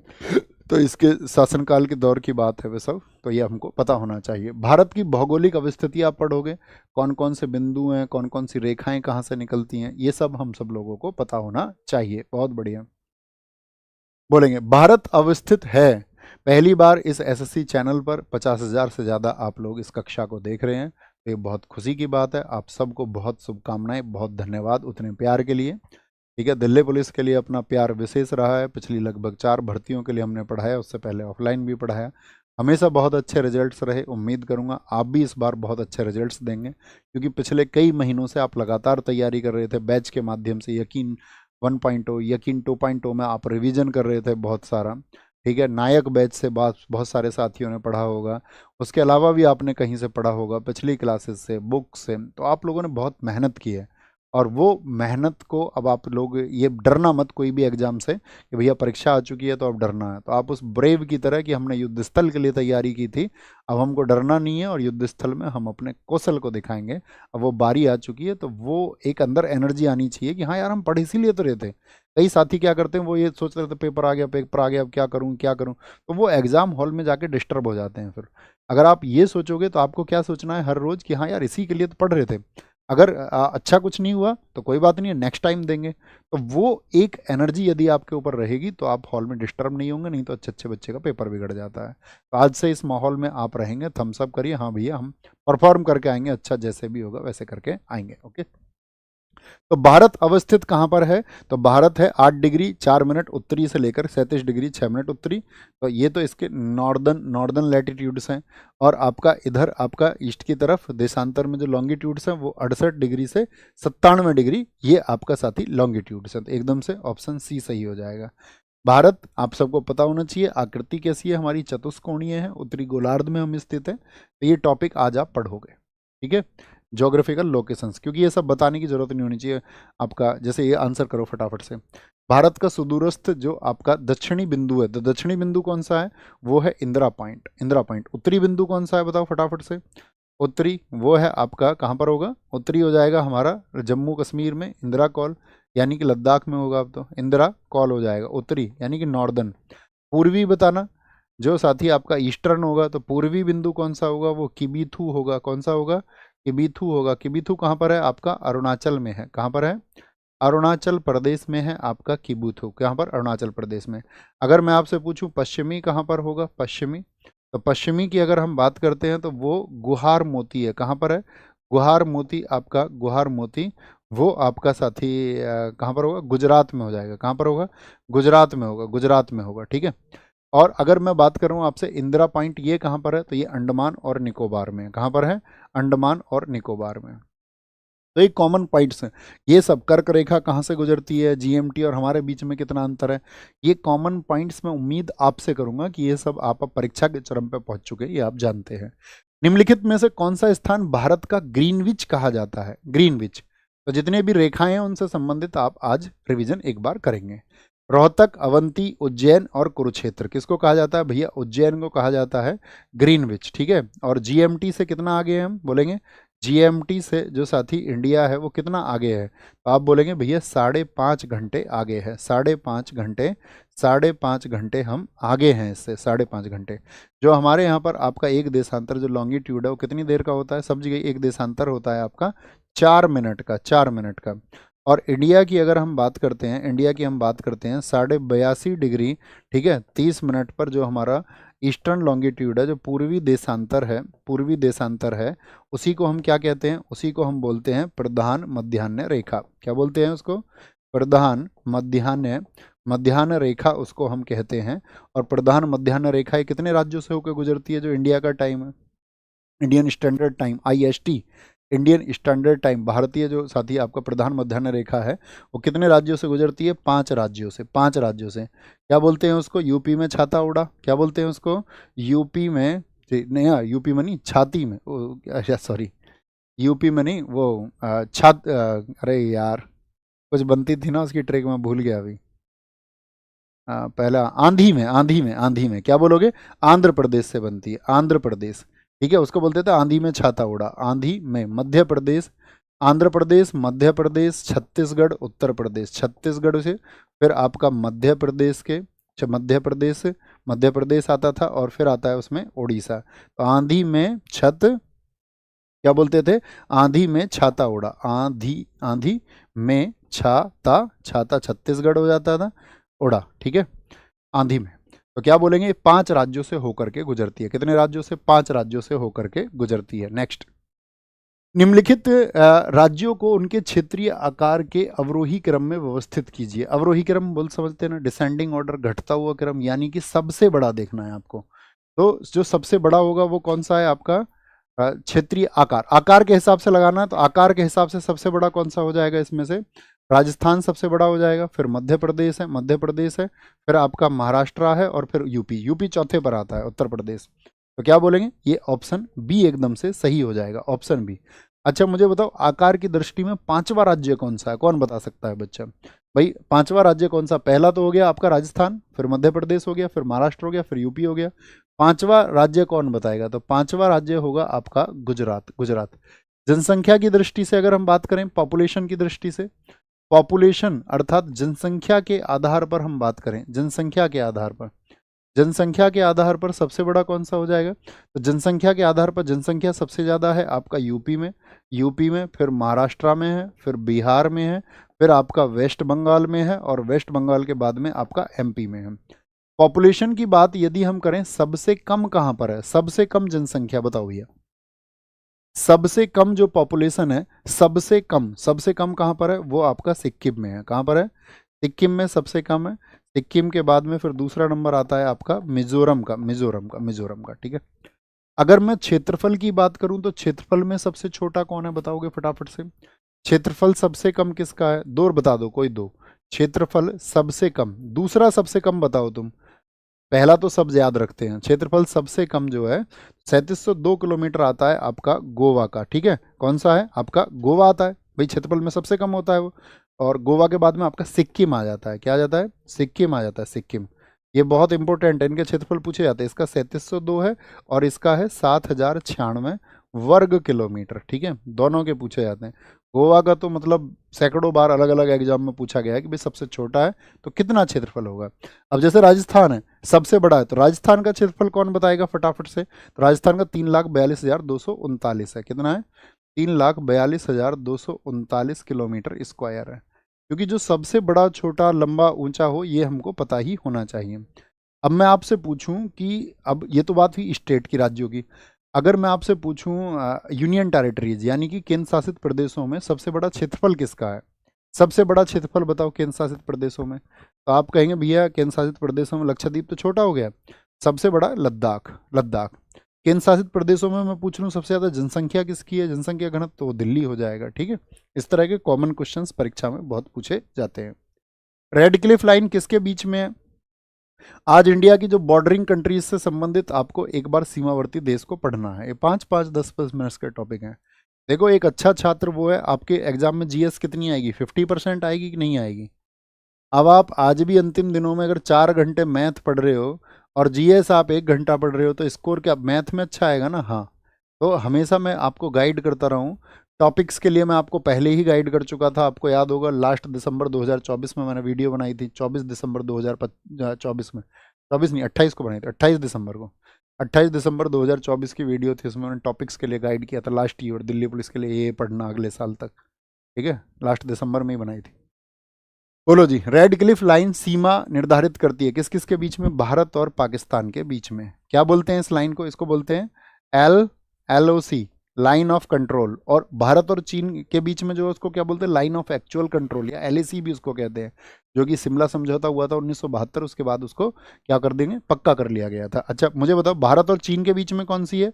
मैकमोहन है। कौन सी है? मैकमोहन लाइन है। मैकमोहन लाइन है। उत्तरी कोरिया और दक्षिणी कोरिया के बीच में कौन कौन सी है? इनके बीच में जो लाइन है वो है 38 डिग्री। कौन सी? 38 डिग्री। यूएसए और कनाडा के बीच में वो है 49 डिग्री, 49 डिग्री। हिंडनबर्ग बताओ आप मुझे किस किस के बीच में है? हिंडनबर्ग लाइन जो है वो किस किस के बीच में है? हिंडनबर्ग ये आपका जर्मनी और पोलैंड के बीच में है। किस किस के बीच में है? जर्मनी और पोलैंड के बीच में। जर्मनी और पोलैंड के बीच में कौन सी लाइन है, ठीक है। दूसरी आप मुझे बताओ फटाफट से, मैन रहीम किस किस के बीच में है? मैन रहीम है आपका रूस और फिनलैंड के बीच में। किसके? रूस और फिनलैंड के बीच में। रूस और फिनलैंड के बीच में। तीसरा, 17वीं समानांतर रेखा, 17वीं समानांतर रेखा वो है साथी आपका उत्तर वियतनाम और साथी आपका दक्षिण वियतनाम। आंसर कर पा रहे हो ना आप लोग? थम्स अप करके बताओ ताकि मुझे भी पता चले कि यार हाँ जबरदस्त आप पढ़े थे। 31वीं जो समानांतर रेखा है, 31वीं जो पैरेलल लाइन है वो किस किस के बीच में है? समानांतर रेखा 31वीं समानांतर ये आपका इराक और ईरान के बीच में है। किसके? इराक और ईरान के बीच में है। इराक और ईरान के 8 डिग्री चैनल बताओ किस किस के बीच में? 8 डिग्री चैनल किस किस के बीच में है? 8 डिग्री चैनल है मालदीव और मिनिकॉय। ये बहुत पूछा जाता है, मालदीव और मिनिकॉय के बीच में। मालदीव और मिनिकॉय के बीच में। 9 डिग्री चैनल बताओ किस किस के बीच में? 9 डिग्री चैनल लक्षद्वीप और मिनिकॉय के बीच में। किसके? लक्षद्वीप और मिनिकॉय के बीच में। 10 डिग्री की बात करेंगे, 10 डिग्री चैनल किस किस के बीच में है? वो अंडमान और निकोबार के बीच में। किसके? अंडमान और निकोबार के बीच में। अंडमान और निकोबार। अंडमान और निकोबार, ये कहाँ गया, मक्खी आ गई क्या कोई क्लास में, बोर्ड कैसे गायब हो रहा है। अंडमान और निकोबार के बीच में, किसके बीच में है बॉस, अंडमान और निकोबार के बीच में, अंडमान और निकोबार के। 11 डिग्री बताओ, 11 डिग्री किस किस के बीच में है, वो अमीनी द्वीप और कन्नूर के बीच में है, किसके बीच में, अमीनी द्वीप, अमीनी द्वीप, अमीनी द्वीप और कन्नौर के बीच में है, ठीक है बॉस, अमीनी द्वीप और कन्नौर के बीच में है, ठीक है, अमीनी द्वीप और कन्नौर के बीच में है। आगे आएंगे, नेक्स्ट है, देखिए ये भारत के तटीय राज्य और केंद्र शासित प्रदेशों की जलीय सीमा है, इसके बारे में आपको पता होना चाहिए, इस राज्य की कितनी सीमा लगती है। तो सबसे कम सीमा किसकी लगती है, वो गोवा की लगती है, किसकी, गोवा की लगती है, ठीक है। और अगर हम बात करें यहाँ पर सबसे कम केंद्र शासित प्रदेश पूछ लेगा तो पुडुचेरी हम कह देंगे। अगर राज्यों में पूछ लेगा तो किसको कह देंगे हम, गुजरात को कह देंगे, सबसे ज़्यादा सीमा उसकी लगती है। ये पीडीएफ में मिल जाएगा आपको भैया, वो कब वो पिन कर देना टेलीग्राम चैनल है ना शुभम भाई, उसमें क्या है फिर ये पीडीएफ आप लिखवा देना किसी से। अच्छा ये बताओ, जो पीडीएफ चाहिए आपको, ये ऐसे ही बोर्ड पीडीएफ ही डलवा देना, उससे पता रहेगा मैंने कहाँ पर क्या लिखा है। बोर्ड पीडीएफ ही डलवा देना, कोई दिक्कत तो नहीं है ना बोर्ड पीडीएफ से, क्योंकि आप अगर क्लास में रहेंगे तो आराम से लिंक अप कर जाओगे उससे। बोर्ड पीडीएफ ये डलवाने का फ़ायदा ये है कि आपको ये टॉपिक पता चल जाएंगे कि ब्लू कलर में, क्योंकि हाथ से लिखेंगे तो फिर कलर नहीं हो पाएगा, तो आपको पता रहेगा ब्लू कलर में भैया ने कौन से टॉपिक हमें दिए थे आज रिवाइज करने के लिए, तो आपको अलग से लिखना भी नहीं पड़ेगा। आप पीडीएफ खोलोगे, ये देखोगे अच्छा ये टॉपिक हमको रिवाइज करने थे, ठीक रहेगा ना, ठीक है boss, okay, you are the king. ये क्या है, भारत के पड़ोसी देश और भारत के राज्यों से लगने वाली सीमा, ये आप जानते ही हो, बचपन में एमबीए कर ली, क्या बोलोगे, बचपन में एमबीए, एमबीए। तो बांग्लादेश सबसे ज़्यादा सीमा बनाता है, फिर चाइना, इनके किलोमीटर याद रखना, किलोमीटर। अब एसएससी क्योंकि एक टॉपिक दे रखा है भारत के पड़ोसी जो देश है वहाँ से क्वेश्चन, तो एक किलोमीटर में भी ये पूछी जाती हैं, कौन सा राज्य सीमा नहीं लगाता ये भी पूछा जाता है। मिश्रित अर्थव्यवस्था से क्या मतलब होता है, एक मिक्स्ड इकोनॉमी से क्या मतलब है, मिक्स्ड इकोनॉमी, तो उसको बोलते हैं मिक्स्ड इकोनॉमी को हम क्या, आधुनिक और परंपरागत क्षेत्रों का सह अस्तित्व, यानी कि को existence of modern and traditional sectors, ये पूछा गया है। तो आप कहेंगे हाँ भैया यही मतलब है इसका, एकदम से सही है। सार्वजनिक और निजी क्षेत्र का सह अस्तित्व, यानी कि सार्वजनिक और निजी क्षेत्र दोनों को मिला दिया जाए, एकदम से सही हो जाएगा, ठीक है। अच्छा जो मिश्रित अर्थव्यवस्था है इसके बारे में जो आपका मतलब धारणाएं दी थी, इसके जो जनक है वो किन को कहा जाता है, तो इनके जनक हैं आपका जे.एम. कीन्स, इनको हम क्या बोलते थे, जे.एम. Keynes, J.M.. कीन्स कहा जाता है उनको, यानी कि जॉन मेनार्ड कीन्स हैं वो, उनकी बुक है हाउ, इनकी बुक का नाम है, इनकी जो किताब है, इनकी बुक का नाम है हाउ टू पे फॉर वॉर, हाउ टू पे फॉर वॉर, हाउ टू पे फॉर वॉर। ये किसकी बुक है, जे कीन्स की बात है। अच्छा मुझे कोई एक उदाहरण आप बता सकते हैं, मिश्रित अर्थव्यवस्था किस देश में है, इसके उदाहरण बताएंगे। मिक्स्ड इकोनॉमी के जो साथी आपका, ये अलग से लिख देते हैं हम आपके लिए, जैसे कि एक होती है आपका मिक्स्ड, यानी कि इसमें क्या हो गया आपका पूंजीवादी और समाजवादी दोनों का मिश्रण हो गया। तो मिक्स्ड में कौन कौन से हैं, इंडिया अच्छा उदाहरण है, इंडिया और नॉर्वे इसके अच्छे उदाहरण कहे जाते हैं, स्वीडन भी इसका एक उदाहरण है, स्वीडन भी। अच्छा जो दुनिया में जो आपका साथी पूंजीवादी अर्थव्यवस्था है उसके उदाहरण बताइए। पूंजीवादी के कौन कौन से हैं, यूएसए है, ब्रिटेन है और आपका फ्रांस है, यूएसए, ब्रिटेन और फ्रांस, ये पूंजीवादी के अधीन माने जाते हैं। समाजवादी की अगर बात करें, समाजवादी बोलो, समाजवादी की बात करें तो चीन, वियतनाम है, कौन है, चीन है, वियतनाम है, चीन वियतनाम है आपका, और नॉर्थ कोरिया है, नॉर्थ कोरिया है, ठीक है। आगे आएंगे, नेक्स्ट। भारतीय अर्थव्यवस्था के क्षेत्रों के बारे में निम्नलिखित कथनों पर विचार करें, बोलेंगे अभी फटाफट से।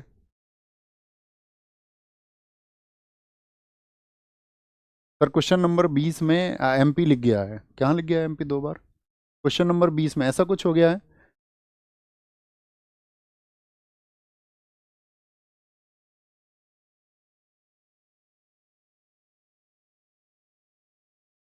कहां पर हुआ बताएंगे। Okay okay okay okay okay okay okay, ठीक है ठीक है ठीक है ठीक है ठीक है ठीक है ठीक है ठीक है। उत्तर प्रदेश, मध्य प्रदेश, छत्तीसगढ़, यूपी और आपका उत्तर प्रदेश आएगा। यूपी में 5 राज्य आते थे ना इसमें, मुझे कंफ्यूजन क्यों हुआ, 2 राज्य क्यों लिख दी मैंने, 5 राज्य आते थे इसमें, पांचों राज्य एक बार चेक करेंगे सारे साथी। मुझे कोई कन्फ्यूजन तो नहीं है इसमें।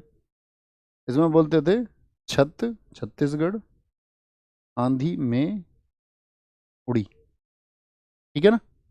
Done done done done done, ठीक है। अच्छा, यूपी एक बार आता है, ये कहना चाह रहे थे आप, बहुत शानदार। आगे आएंगे, नेक्स्ट यहां पर आएंगे। भारतीय अर्थव्यवस्था के क्षेत्रों के बारे में निम्नलिखित कथनों पर, देखिए ऐसा हो सकता है, देखो मैं हमेशा से इस बात को कहता हूं कि भैया मैं कोई रोबोट नहीं हूं। अगर कोई छिट्टू पुट्टू कोई ऐसी एरर होती है तो उसके लिए मुझे माफ़ करना। उम्मीद करूंगा आप मुझे याद भी दिला देंगे। अगर ऐसा कुछ होगा तो हम देख के बाद में हमको पता चलेगा, तो अगली क्लास में मैं बता देंगे भैया पिछली क्लास में वो नोट्स था, उसको इस तरह से आप ठीक कर लेना, ठीक है भैया। तो ऐसा नहीं है कि मतलब रोबोट मत समझना मुझे तो आगे आएंगे। अब भारतीय अर्थव्यवस्था के क्षेत्रों के बारे में निम्नलिखित कथनों पर विचार करें। होटल और रेस्टोरेंट ये तीसरे से मतलब कि जो आपका सर्विस सेक्टर है उसका हिस्सा है, तृतीय क्षेत्र का। खनन और उत्खनन तृतीय क्षेत्र में आते हैं क्या? और विद्युत उत्पादन क्या प्राथमिक क्षेत्र में आता है? तो क्या बोलेंगे, कौन सा एक क्या बता रहा है सही होगा? तो होटल ये थर्ड में आते हैं। खनन ये किस में आता है? खनन ये फर्स्ट में आएगा, फर्स्ट में, तृतीय का नहीं हो सकता। विद्युत उत्पादन किस में होता है? ये सेकंड में आता है, सेकंड में आता है। अच्छा मुझे बताओ फटाफट से, फर्स्ट में कौन कौन आते हैं? पहले में आपका खेती से संबंधित जो चीज़ें हैं, यानी कृषि है, एग्रीकल्चर है, ठीक है, फॉरेस्ट्री है, वानिकी है, पशुपालन है, एनिमल हस्बेंड्री है, कौन है? पशुपालन है आपका, फिशिंग है, फिशिंग है, मत्स्य पालन है आपका, क्या है? मत्स्य पालन है, मत्स्य पालन है, ठीक है, पशुपालन, ये सब इसमें आ जाता है। सेकंड में क्या आता है? मैन्युफैक्चरिंग आती है। मैन्युफैक्चरिंग का मतलब क्या होता है? विनिर्माण होता है, विनिर्माण यानी कि जो सामान बनता है आपका, उद्योग हो गया, जितना भी खाद्य प्रसंस्करण हो गया, ठीक है। और थर्ड में क्या आता है आपका? थर्ड में आता है सर्विस, जैसे कि बिजनेस हो गया जो भी, ठीक है, ट्रांसपोर्ट हो गया, ट्रांसपोर्ट अर्थात परिवहन हो गया, बैंकिंग हो गई, बैंकिंग कौन से सेक्टर में आएगा? ये पूछा जाएगा सेक्टर किसी ना किसी शिफ्ट में। शिक्षा हो गया आपका, एजुकेशन हो गया, हेल्थ हो गया, हेल्थ हो गया, हेल्थ हो गया, ठीक है। टूरिज्म हो गया, यानी कि टूरिज्म को क्या बोलते हैं? पर्यटन, पर्यटन हो गया आपका। बीमा हो गया, बीमा, बीमा हो गया, ये इंश्योरेंस, ये सब किस में आते हैं? ये थर्ड सेक्टर में आएंगे। किस में आएंगे? थर्ड सेक्टर में आते हैं। तो क्या हो जाएगा आपका? केवल एक ठीक हो जाएगा। पंचवर्षीय योजनाओं और उसके महत्व के साथ में सुमेलित कीजिए। एक हमारा टॉपिक रहेगा पंचवर्षीय योजनाएं, बिना पढ़े जाना नहीं है। इस क्लास को 15 दिन की क्लास को, आप जानते हैं 15 दिन क्लास कोई जादू नहीं कर सकती कि आपके स्कोर को 20 से 50 पहुंचा दे, 20 से 40 पहुंचा दे, 20 से 35, ऐसा जादू कहीं नहीं होता है। उतना अवेयर आपको होना पड़ेगा, उतना अच्छा स्टूडेंट आपको होना पड़ेगा। आपको ये देखना क्लासेस के माध्यम से क्वेश्चन का पैटर्न ये है, और साथ में हमको टारगेट्स मिल रहे हैं, ठीक है। पैटर्न समझना है, प्रैक्टिस करनी है, और यहाँ से देखना क्वेश्चन आपको बहुत हेल्प करेंगे। ये आपके क्या बोलते हैं उसको, जुनून को बढ़ाएगा। पंचवर्षीय योजनाओं को उसके महत्व के साथ में सुमेलित कीजिए, और आपको रोज का स्कोर भी लिखना है। 30 में से कितना स्कोर आप कर रहे हैं, 30 में से कितना स्कोर आपका होगा, 30 क्वेश्चन में से कितने कर पा रहे हैं, वो देखना है, ठीक है, बताएंगे। तो पंचवर्षीय योजनाओं में गरीबी उन्मूलन का नारा 5वीं पंचवर्षीय योजना में एकदम से ठीक है। 7वीं में भोजन कार्य उत्पादकता एकदम से ठीक है, 7th में। 6ठी में आपका औद्योगिक विकास को दिया गया, तो ABC एकदम से ठीक है। ऑप्शन ए ही इसका हो गया, ऑप्शन ए हो गया। मुझे बताओ पंचवर्षीय योजनाओं के जो जनक हैं भारत में, कौन जनक है? 5 ईयर प्लान को FYP लिख लें। 5 ईयर प्लान के जनक कौन है भारत में? FYP के जनक कौन है? 5 ईयर प्लान के जनक कहाँ पर आपका भारत में अगर पूछें तो आपसे कौन, किसको कहा जाएगा? तो भारत में आप कहेंगे नेहरू जी को। किसको? नेहरू जी को कहेंगे, जो नेहरू जी को, पंडित नेहरू जी को। और दूसरा 5 ईयर के जनक अगर आपसे पूछे, 5 ईयर प्लान के जनक पूछें तो जनरली कौन होंगे भारत, अगर विकल्प ना हो तो स्टालिन। स्टालिन कहाँ के थे? ये रूस के थे। स्टालिन की जीवनी एग्जाम देने के बाद में जरूर पढ़ना, लिख लो भैया, स्टालिन के बारे में पढ़ेंगे, ठीक है। थर्ड वन, मुझे बताओ भारत में FYP के आर्किटेक्ट किसको कहते हैं? 5 ईयर प्लान के वास्तुकार किनको कहा जाता है? 5 ईयर प्लान के वास्तुकार यानी आर्किटेक्ट किसको कहा जाता है? तो वो PC महलनोबिस हैं। कौन है? PC महलनोबिस। इनके बताओ कौन सा मॉडल था जो PC महलनोबिस ने बनाया था? तो जो दूसरा पंचवर्षीय योजना का प्लान था, दूसरा जो 5 ईयर प्लान था, वो इन्होंने ही बनाया था, ठीक है। एक मुझे बताओ आप फटाफट से, योजना आयोग जो 5 ईयर प्लान बनाता था, प्लानिंग कमीशन, योजना आयोग का गठन कब हुआ था? योजना आयोग का गठन वो हुआ था आपका 15 मार्च 1950 को। और कहाँ पर हुआ था? नई दिल्ली में हुआ था भाई साहब। कहाँ पर? नई दिल्ली में। हमने जो पंचवर्षीय योजनाएं ली वो किस देश से ली? हमने जो पंचवर्षीय योजनाएं ली, चूंकि स्टालिन को हम जनक कह रहे हैं, तो हमने जो पंचवर्षीय योजनाएं ली हैं साथी, वो लिए हैं हमने कहाँ से, यूएसएसआर से। ये आपको आज पीडीएफ में मिलेगा। इसमें क्या लिखा है हमने, पंचवर्षीय योजनाओं के समय उसमें कौन कौन सी प्राथमिकता थी, मुख्य काम कौन से हुए हैं, क्योंकि क्वेश्चन हर शायद शिफ्ट में आपकी में रहेगा 5 ईयर प्लान से। निर्धारित लक्ष्य क्या था, हमने प्राप्ति क्या की, कौन से प्रधानमंत्री तब थे। ठीक है, स्क्रीनशॉट आप ले सकते हैं, नहीं तो टेलीग्राम लिंक आप ऊपर आपको दिया हुआ है कमेंट सेक्शन में।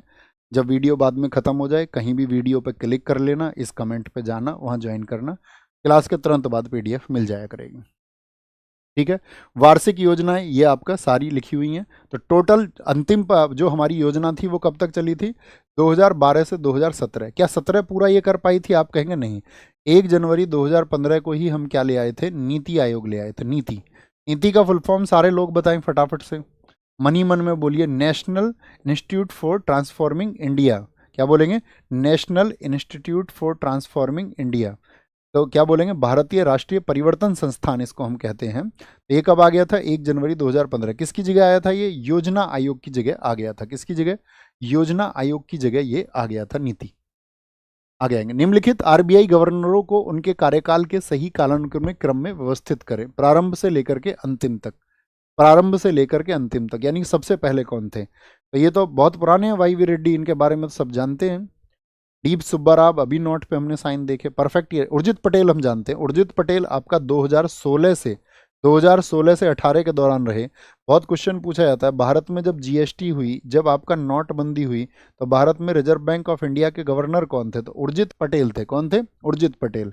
संजय मल्होत्रा जी की अगर हम बात करते हैं, संजय मल्होत्रा, ये आपका क्या बोलेंगे, तो ये तो लगातार ही क्रम लिखा हुआ है, तो रिसेंट के हैं, रिसेंट के हैं। तो क्या बोलोगे, संजय मल्होत्रा आप जानते हैं ना, ये कौन से हैं, ये आपका 26वें हैं। कौन से हैं, 26वें आरबीआई गवर्नर है, आरबीआई गवर्नर।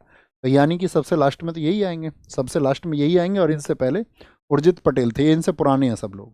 तो 3-4 देख लीजिए किस में, तो 3-4 2 में अभी है ये, तो 3-4, तो ये पुरानों के हिसाब से 1-2-3-4 हो जाएगा, 1-2-3-4 हो जाएगा। अब यहाँ कुछ क्वेश्चन पूछे जाते हैं गवर्नर से संबंधित, वो हम आपसे पूछेंगे। मुझे बताओ, जब भारत स्वतंत्र हुआ तो स्वतंत्रता के समय आरबीआई के गवर्नर कौन थे, क्योंकि आरबीआई तो पुराना है ना, ये तो सब जानते होंगे। स्वतंत्रता के समय आरबीआई गवर्नर कौन थे, बताओ भाई, आरबीआई गवर्नर कौन थे। तो आरबीआई गवर्नर थे आपका सीडी देशमुख साहब। कौन थे, सीडी देशमुख साहब थे। जब 14 बैंकों का राष्ट्रीयकरण हुआ था, वर्ष बताओ कौन सा था, 14 बैंकों का 1969 में राष्ट्रीयकरण हुआ था। तो उस समय पर बताओ, 14 बैंकों का जब राष्ट्रीयकरण हुआ, उस समय पर आरबीआई के गवर्नर कौन थे, लक्ष्मीकांत झा थे। कौन थे, लक्ष्मीकांत झा थे। ये क्वेश्चन बहुत पूछा जाता है। मुझे बताओ, जब 6 बैंकों का इंदिरा गांधी जी ने फिर से 1980 में राष्ट्रीयकरण किया था, और साथ में एक घटना और हुई थी, नाबार्ड की स्थापना। बोलो, नाबार्ड की स्थापना किस वर्ष में हुई थी, नाबार्ड। तो तब कौन थे आपका, तब हुआ करते थे आपका आईजी पटेल साहब। कौन थे, आईजी पटेल साहब। एक क्वेश्चन पूछा जाता है, 1991 में एलपीजी का समय था, लिबरलाइजेशन, प्राइवेटाइजेशन और ग्लोबलाइजेशन का आपका, तो तब कौन थे 1991 में, एस वेंकट रमन थे। वेंकट रमन थे, ये क्वेश्चन बहुत पूछे जाते हैं, एस वेंकट रमन थे। आरबीआई की मुझे बताओ, स्थापना के समय पूंजी कितनी थी, आंख में आंख डाल के बताओ। आरबीआई की स्थापना के समय जो पूंजी थी वो थी भैया जी, आपका स्थापना के समय टोटल पूंजी जो थी वो 5 करोड़ थी। आरबीआई की स्थापना 1934 के एक्ट से हुई। कौन से कमीशन ने इसके लिए, रॉयल कमीशन की सिफारिशें थी, हिल्टन आयोग की सिफारिश पर इसको स्थापित किया गया, और स्थापना हुई इसकी 1 अप्रैल 1935 को। हेडक्वार्टर इसका तब कहाँ हुआ करता था, हेडक्वार्टर हुआ करता था कोलकाता में। हेडक्वार्टर 2 वर्षों के बाद 1937 में कहाँ, मुंबई में शिफ्ट कर दिया गया। कहाँ पर, मुंबई में। इसके स्थानीय अगर कार्यालयों की बात करें 4 हैं, प्रधान कार्यालय आप जानते ही हैं। मुझे बताओ फटाफट से एक क्वेश्चन, इसके लिए जो गठन आयोग है वो कौन सा है, गठन कब हुआ, गठन आयोग कौन सा है, तो गठन आयोग कौन सा है, हिल्टन आयोग है। क्या, हिल्टन आयोग है, जिसके लिए रॉयल कमीशन की सिफारिशें लगी थी। किसकी, रॉयल कमीशन की सिफारिश पर, रॉयल कमीशन की रिकमेंडेशंस पर, रॉयल कमीशन की सिफारिश पर इसकी स्थापना की गई थी, रॉयल कमीशन की सिफारिश पर। आरबीआई के लोगों की अगर हम बात करते हैं, आरबीआई के लोगों में क्या क्या आपका चिन्ह है, आरबीआई के लोगों में ताड़ का पेड़ है और बाघ है। क्या है, बाघ, भारत का राष्ट्रीय पशु बाघ है, इसमें आपका मौजूद है। वर्तमान में गवर्नर मैं आपको बता ही चुका, आपका और क्या पूछ सकते हैं, हाँ मुझे बताओ जो रिजर्व बैंक है इसको नेशनलाइज कब किया गया था, राष्ट्रीयकरण कब हुआ था, ये इंपॉर्टेंट है। राष्ट्रीयकरण हुआ था इसका 1 जनवरी 1949 को, 49 को, ठीक है। इसके जो पहले पहले अध्यक्ष थे वो कौन थे, पहले गवर्नर, तो पहले गवर्नर थे इसके ऑसबोर्न स्मिथ, क्या बोलोगे, ऑसबोर्न स्मिथ, ऑसबोर्न स्मिथ इसके पहले गवर्नर थे, पहले गवर्नर थे। अगर इसके गठन की हम बात करते हैं तो 1934 में इसका गठन हुआ था, 1934 में, और 1935 में क्या, सॉरी 1934 में एक्ट आया था इसके लिए, एक्ट एक्ट 1 अप्रैल 1934 को वो सॉरी 1 अप्रैल 1935 को इसकी क्या हो गई थी, 1935 में इसकी स्थापना हुई है, क्या हुई है, 1935 में इसकी स्थापना हुई है। बात क्लियर है, बात क्लियर है, बहुत बढ़िया, बहुत शानदार। भारतीय रिजर्व बैंक के गवर्नरों की सूची दी गई है, एक बार देखना इसको ध्यान से, ठीक है, कौन सा गवर्नर कब रहा है। तो 25वें गवर्नर पूछ लें, और अभी करंट अफेयर्स में पूछ सकता है आपका संजय मल्होत्रा को चार्ज कब से मिला, ठीक है। तो ये रिसेंट, ये दोनों इनके कार्यकाल को याद रखना, कार्यकाल इनके दोनों के याद रखेंगे। पहले ऑसबोर्न स्मिथ थे 1935 से। देखिए आज़ादी के समय सीडी देशमुख थे, ये 1943 से लेकर के 1949 तक रहे। कभी कभी रुपए का अवमूल्यन कब हुआ, नोटबंदी कब हुई, या कोई घटना कब हुई, तो जैसे हमने 1991 में बताया आपको अभी, तो 1991 में कौन थे आपका, एस वेंकट रमन थे, एस वेंकट रमन थे। नोटबंदी के दौरान हमने कौन से बताया आपको, कहाँ गए आपका 2016 से 18 साहब, उर्जित पटेल, ये रहे। उर्जित पटेल की एक किताब है ओवरड्राफ्ट, बहुत पूछी जाती है ओवरड्राफ्ट, ठीक है, ओवरड्राफ्ट। आवर्धन की इकाई क्या है, इकाई, आज यूनिट्स आप पढ़ेंगे। आवर्धन की इकाई क्या, डायोप्टर है, ये तो लेंस की क्षमता का मात्रक है, क्या बोलेंगे, इसकी कोई इकाई नहीं होती, क्योंकि लंबाई बटे लंबाई होता है, ठीक है भाई। क्या होता है इसमें, जो इमेज होती है और वास्तविक, तो लंबाई लंबाई, वो भी सेंटीमीटर, ये भी सेंटीमीटर, तो कट जाता, कोई नहीं होता इसका। जैसे मुझे बताओ आप, विद्युत धारा का मात्रक क्या होता है, विद्युत धारा पूछने की जरूरत है क्या, अगर विद्युत धारा भी पूछना पड़ रहा है और तुम गलत बता दो तो फिर तुम्हारी कुटाई होनी चाहिए, ठीक है, एम्पियर। जैसे कुछ अच्छे अच्छे पूछता हूँ, ज्योति तीव्रता का बताओ क्या है, ज्योति तीव्रता का बताओ, यानी यूनिट साथ सारी पढ़नी है आपको, तो आप क्या बोलोगे, ज्योति तीव्रता का है भैया कैंडेला, क्या है, कैंडेला है। मुझे आप बताओ रेडियो एक्टिविटी का क्या होता है, ल्यूमिनस इंटेंसिटी कैंडेला हो गया। रेडियो धर्मिता यानी कि रेडियो एक्टिविटी का क्या है, तो रेडियो धर्मिता का है आपका बैकुरल, क्या है, बैकुरल है, बैकुरल है। आप मुझे बताओ चुंबकीय फ्लक्स, मैग्नेटिक फ्लक्स का क्या होता है, चुंबकीय फ्लक्स यानी कि मैग्नेटिक फ्लक्स का क्या होता है, वो होता है आपका वेबर होता है, क्या होता है, वेबर होता है। दाब का बताओ, दाब का क्या होता है, दाब का होता है पास्कल, क्या होता है, पास्कल होता है, पास्कल। प्रेरकत्व का बताओ, इंडक्टेंस का क्या होता है, इंडक्टेंस का तो वो होता है आपका हेनरी, क्या होता है, वो हेनरी होता है, हेनरी होता है। तो यूनिट्स एंड मेजरमेंट ये सारे पढ़ोगे आज, ठीक है। ये भैया 10-10 मिनट के टॉपिक है, मुश्किल से टॉपिक दिया हुआ है आसानी से, मतलब आप देखना इस क्लास के अलावा आप इसको अच्छे से 2 घंटे में टारगेट्स अपने पूरे कर सकते हो बाकी। और अभी तो समय आ चुका है, 12-14 घंटे तो पढ़ना पड़ेगा, उतना पागल भी नहीं होना, नींद का ध्यान रखना है। नींद 5 to 6 आवर्स, 6 आवर्स ही लीजिए, एग्जाम टाइम है, बीमार आप नहीं होने चाहिए, ठीक है। ठंडे से बचना है, ठंडा कुछ पीना नहीं है, अभी ठंडा कुछ खाना नहीं है। बच्चों शादियों में जा रहे होगे, कोल्ड ड्रिंक इनसे बचो, कभी भी बुखार हो सकता है। बाइक पे बिना जर्सी पहने घूमने से बचो, हेलमेट लगा के, मतलब खुद को सेफ रखना। और आप इतने समझदार और अच्छे नागरिक हो कि आप खुद को सेफ रख सकते हैं, ठीक है। तो खुद को थोड़ा बचा के, क्योंकि इतनी लंबी मेहनत आपने की है, वो मेहनत खराब नहीं जानी चाहिए, ओके। तो सबसे ज़्यादा आकर्षण बल किसके बीच में होता है, ठोस, एक अवस्था है ठोस, फिर द्रव, फिर गैस, फिर प्लाज्मा। पांचवी अवस्था कौन सी है, बीईसी, बोस आइंस्टीन कंडेंसेट, जो कि आपका प्रयोगशाला में बनाई जाती है। बोस, इसमें बोस कौन नाम है जरा बताओ फटाफट से, बोस किन के नाम पर रखा गया है ये, आइंस्टीन तो सब जानती हैं, वैज्ञानिक है। तो बीईसी जो अवस्था है 1924-25 में इसकी खोज हुई थी, सीजीएल मेंस में क्वेश्चन पूछा गया किस वर्ष में, ठीक है। पहली बार जो इसका प्रयोग हुआ था प्रयोगशाला में, तो वो भी पूछा जाता 1995 में इसका प्रयोग पहली बार हुआ था। प्रयोग में कब आई है आपका, प्रयोग में आई 1995, और वो भी कहाँ पर आपका लैब में, लैब में। तो किसके नाम पर इसको रखा गया, बोस नाम बताएंगे, कौन सा आप बोस थे, सत्येंद्र नाथ बोस, वेरी गुड, बहुत अच्छी बात है। नेक्स्ट, जीव विज्ञान की प्रमुख शाखाएं आज आपको पढ़नी है, जैसे जिसको हम अध्ययन के अनुसार बोलते हैं कि इसको क्या कहा जाता है, किसके अंदर है, हेपेटोलॉजी, ये किसका है, जैसे इसमें आपका रेप्टाइल्स होते हैं, उभयचर, उभयचर होते हैं आपका, ठीक है। और सरीसर्प होते हैं आपका, सरीसर्प जितने भी होते हैं, इन सब का अध्ययन हेपेटोलॉजी में। पक्षियों का अध्ययन किस में होता है, ऑर्निथोलॉजी में होता है, ऑर्निथोलॉजी में। ऑप्थेल्मोलॉजी में आइज की स्टडी होती है, आइज की, आंखों का अध्ययन होता है, आंखों का अध्ययन होता है। मुझे बताओ आप फटाफट से, कुछ मैं आपसे पूछता हूँ, साइटोलॉजी में किसका अध्ययन होता है? साइटो लिख देता हूँ, इसमें कोशिका का अध्ययन होता है, स्टडी ऑफ सेल्स, कोशिका का अध्ययन होता है। ऑस्टियो में बताओ, ऑस्टियोलॉजी में, ऑस्टियोलॉजी में किसका अध्ययन होता है? ऑस्टियोलॉजी में तो इसमें होता है आपका कंकालों का, अस्थियों का, यानी कि स्टडी ऑफ बॉन्स है, स्टडी ऑफ बॉन्स है, स्टडी ऑफ बॉन्स है।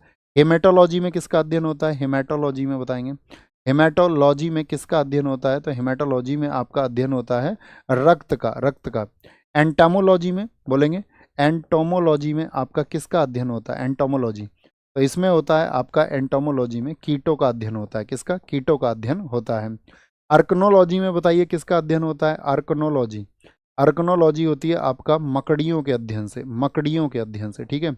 पैलियंटोलॉजी किससे संबंध रहती है? पैलियंटो, पैलियंटोलॉजी किससे अंदर रखती है? आपका जीवाश्म से संबंध रहता है उसका, फॉजिल से, फॉजिल से।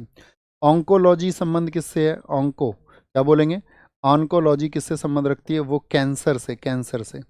सोरोलॉजी का अध्ययन क्या है? सोरोलॉजी, सोरोलॉजी किसके संबंध है? सोरोलॉजी का संबंध है छिपकली से, किससे? छिपकली, छिपकली का अध्ययन होता है, किसका? छिपकली का अध्ययन होता है। तो आज आप ये पढ़ेंगे जीव विज्ञान की प्रमुख शाखाएं। कोशिका, सेल, सेल के बारे में आपको पढ़ना है। एक टॉपिक और हम आज आपको देंगे, आज या आप चाहें तो कल तक उसको पढ़ लें। सेल, और सेल के साथ में आप पीएच जो चैप्टर होता है ना, किसका पीएच मान कितना है, किसको हम बोलते हैं, पीएच एंड सेल, सेल को आज आपको सारे को पढ़ना है, ठीक है।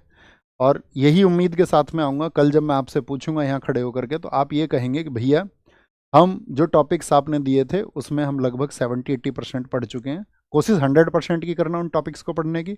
अगर कुछ छूट जाएगा तो नेक्स्ट डे में आप लिख लेना, और ठीक है आंसर करेंगे। कोशिका का पावर हाउस किसको कहा जाता है? तो कोशिका का पावर हाउस बोलते हैं माइटोकॉन्ड्रिया को। माइटोकॉन्ड्रिया की खोज किसने की थी? माइटोकॉन्ड्रिया की खोज की थी 1857 में अल्बर्ट बॉन ने। किसने? अल्बर्ट वॉन कॉलिकर ने। किसने? अल्बर्ट वॉन कॉलिकर ने, अल्बर्ट वॉन कॉलिकर ने, कॉलिकर ने, ठीक है, कॉलिकर ने की थी, ठीक है। जो आपका ऊर्जा इसको मिलती है पावर हाउस, वो एटीपी के रूप में मिलती है। किसमें? एटीपी के रूप में, एटीपी के रूप में ऊर्जा, एडिनोसिन ट्राइफॉस्फेट के रूप में।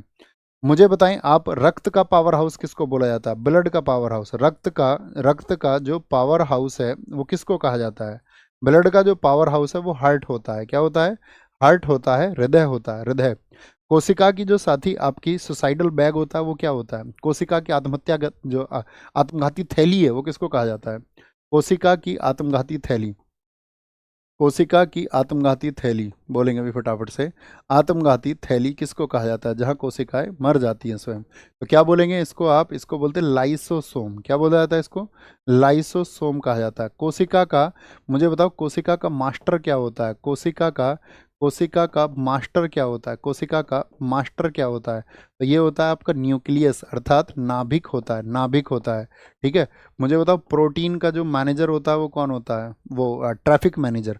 प्रोटीन का यातायात प्रबंधक कौन होता है? यातायात प्रबंधक। वो आपका प्रोटीन का यातायात प्रबंधक कौन होता है? वो होता है आपका गोल्जी को। ये ट्रैफिक पुलिस भी इसको बोलते हैं, इसीलिए क्या बोलते हैं इसको? हम आपका, इसको हम क्या बोलते हैं? ट्रैफिक पुलिस ऑफ सेल भी कहा जाता है। Traffic police, traffic police of cell, traffic police of cell भी इसको कहा जाता है, ट्रैफिक पुलिस ऑफ सेल, ठीक है। Traffic police of cell. आज हमने शुरुआत में बहुत सारी बातें भी की, तो लगभग हम इसका 1.5 घंटे से 1.25 घंटे के बीच का एक टाइम रखेंगे। प्रैक्टिस सेट करने के बाद में आपकी क्या फीलिंग है? बहुत दिन के बाद में, हम दरअसल में एप्लीकेशन में तो मेरी क्लास चल रही थी, यूट्यूब पर मैं नहीं था पिछले कई महीने से, तो हमारी कई महीने के बाद मुलाकात हुई है, ठीक है। एप्लीकेशन में तो चलती रहती हैं, तो बहुत दिन के बाद इस मुलाकात में उम्मीद करेंगे आप बहुत अच्छे से पढ़ रहे होंगे, और एक शायरी भी हो जाए इतने दिन बाद जब मिले हैं, तो लिख के बताओ एक बार। मृत कोशिका और जीवित कोशिका की खोज किसने की थी? तो ये आप जब सेल को पढ़ेंगे तो इसका होमवर्क आकर के आपको लिखना है। खुद को डिसिप्लिन्ड रखिए, खुद का ख्याल रखिए, और अच्छे से पढ़ते रहिए। कमेंट सेक्शन में लिखना मत भूलना। और देखो, नहीं होती अगर बारिश तो पत्थर हो गए होते। नहीं होती बारिश अगर, तो शुरू से सुने, नहीं होती अगर बारिश तो पत्थर हो गए होते, ये सारे लहलहाते खेत बंजर हो गए होते। तेरे दामन से सारे शहर का सैलाब रोका, नहीं तो मेरे ये आंसू समुंदर हो गए होते।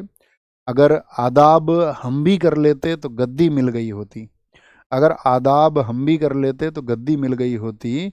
अगर लहजा बदल लेते तो गवर्नर हो गए होते। तो ख्याल रखिए अपना, बहुत सारा अच्छे से पढ़ते रहिए।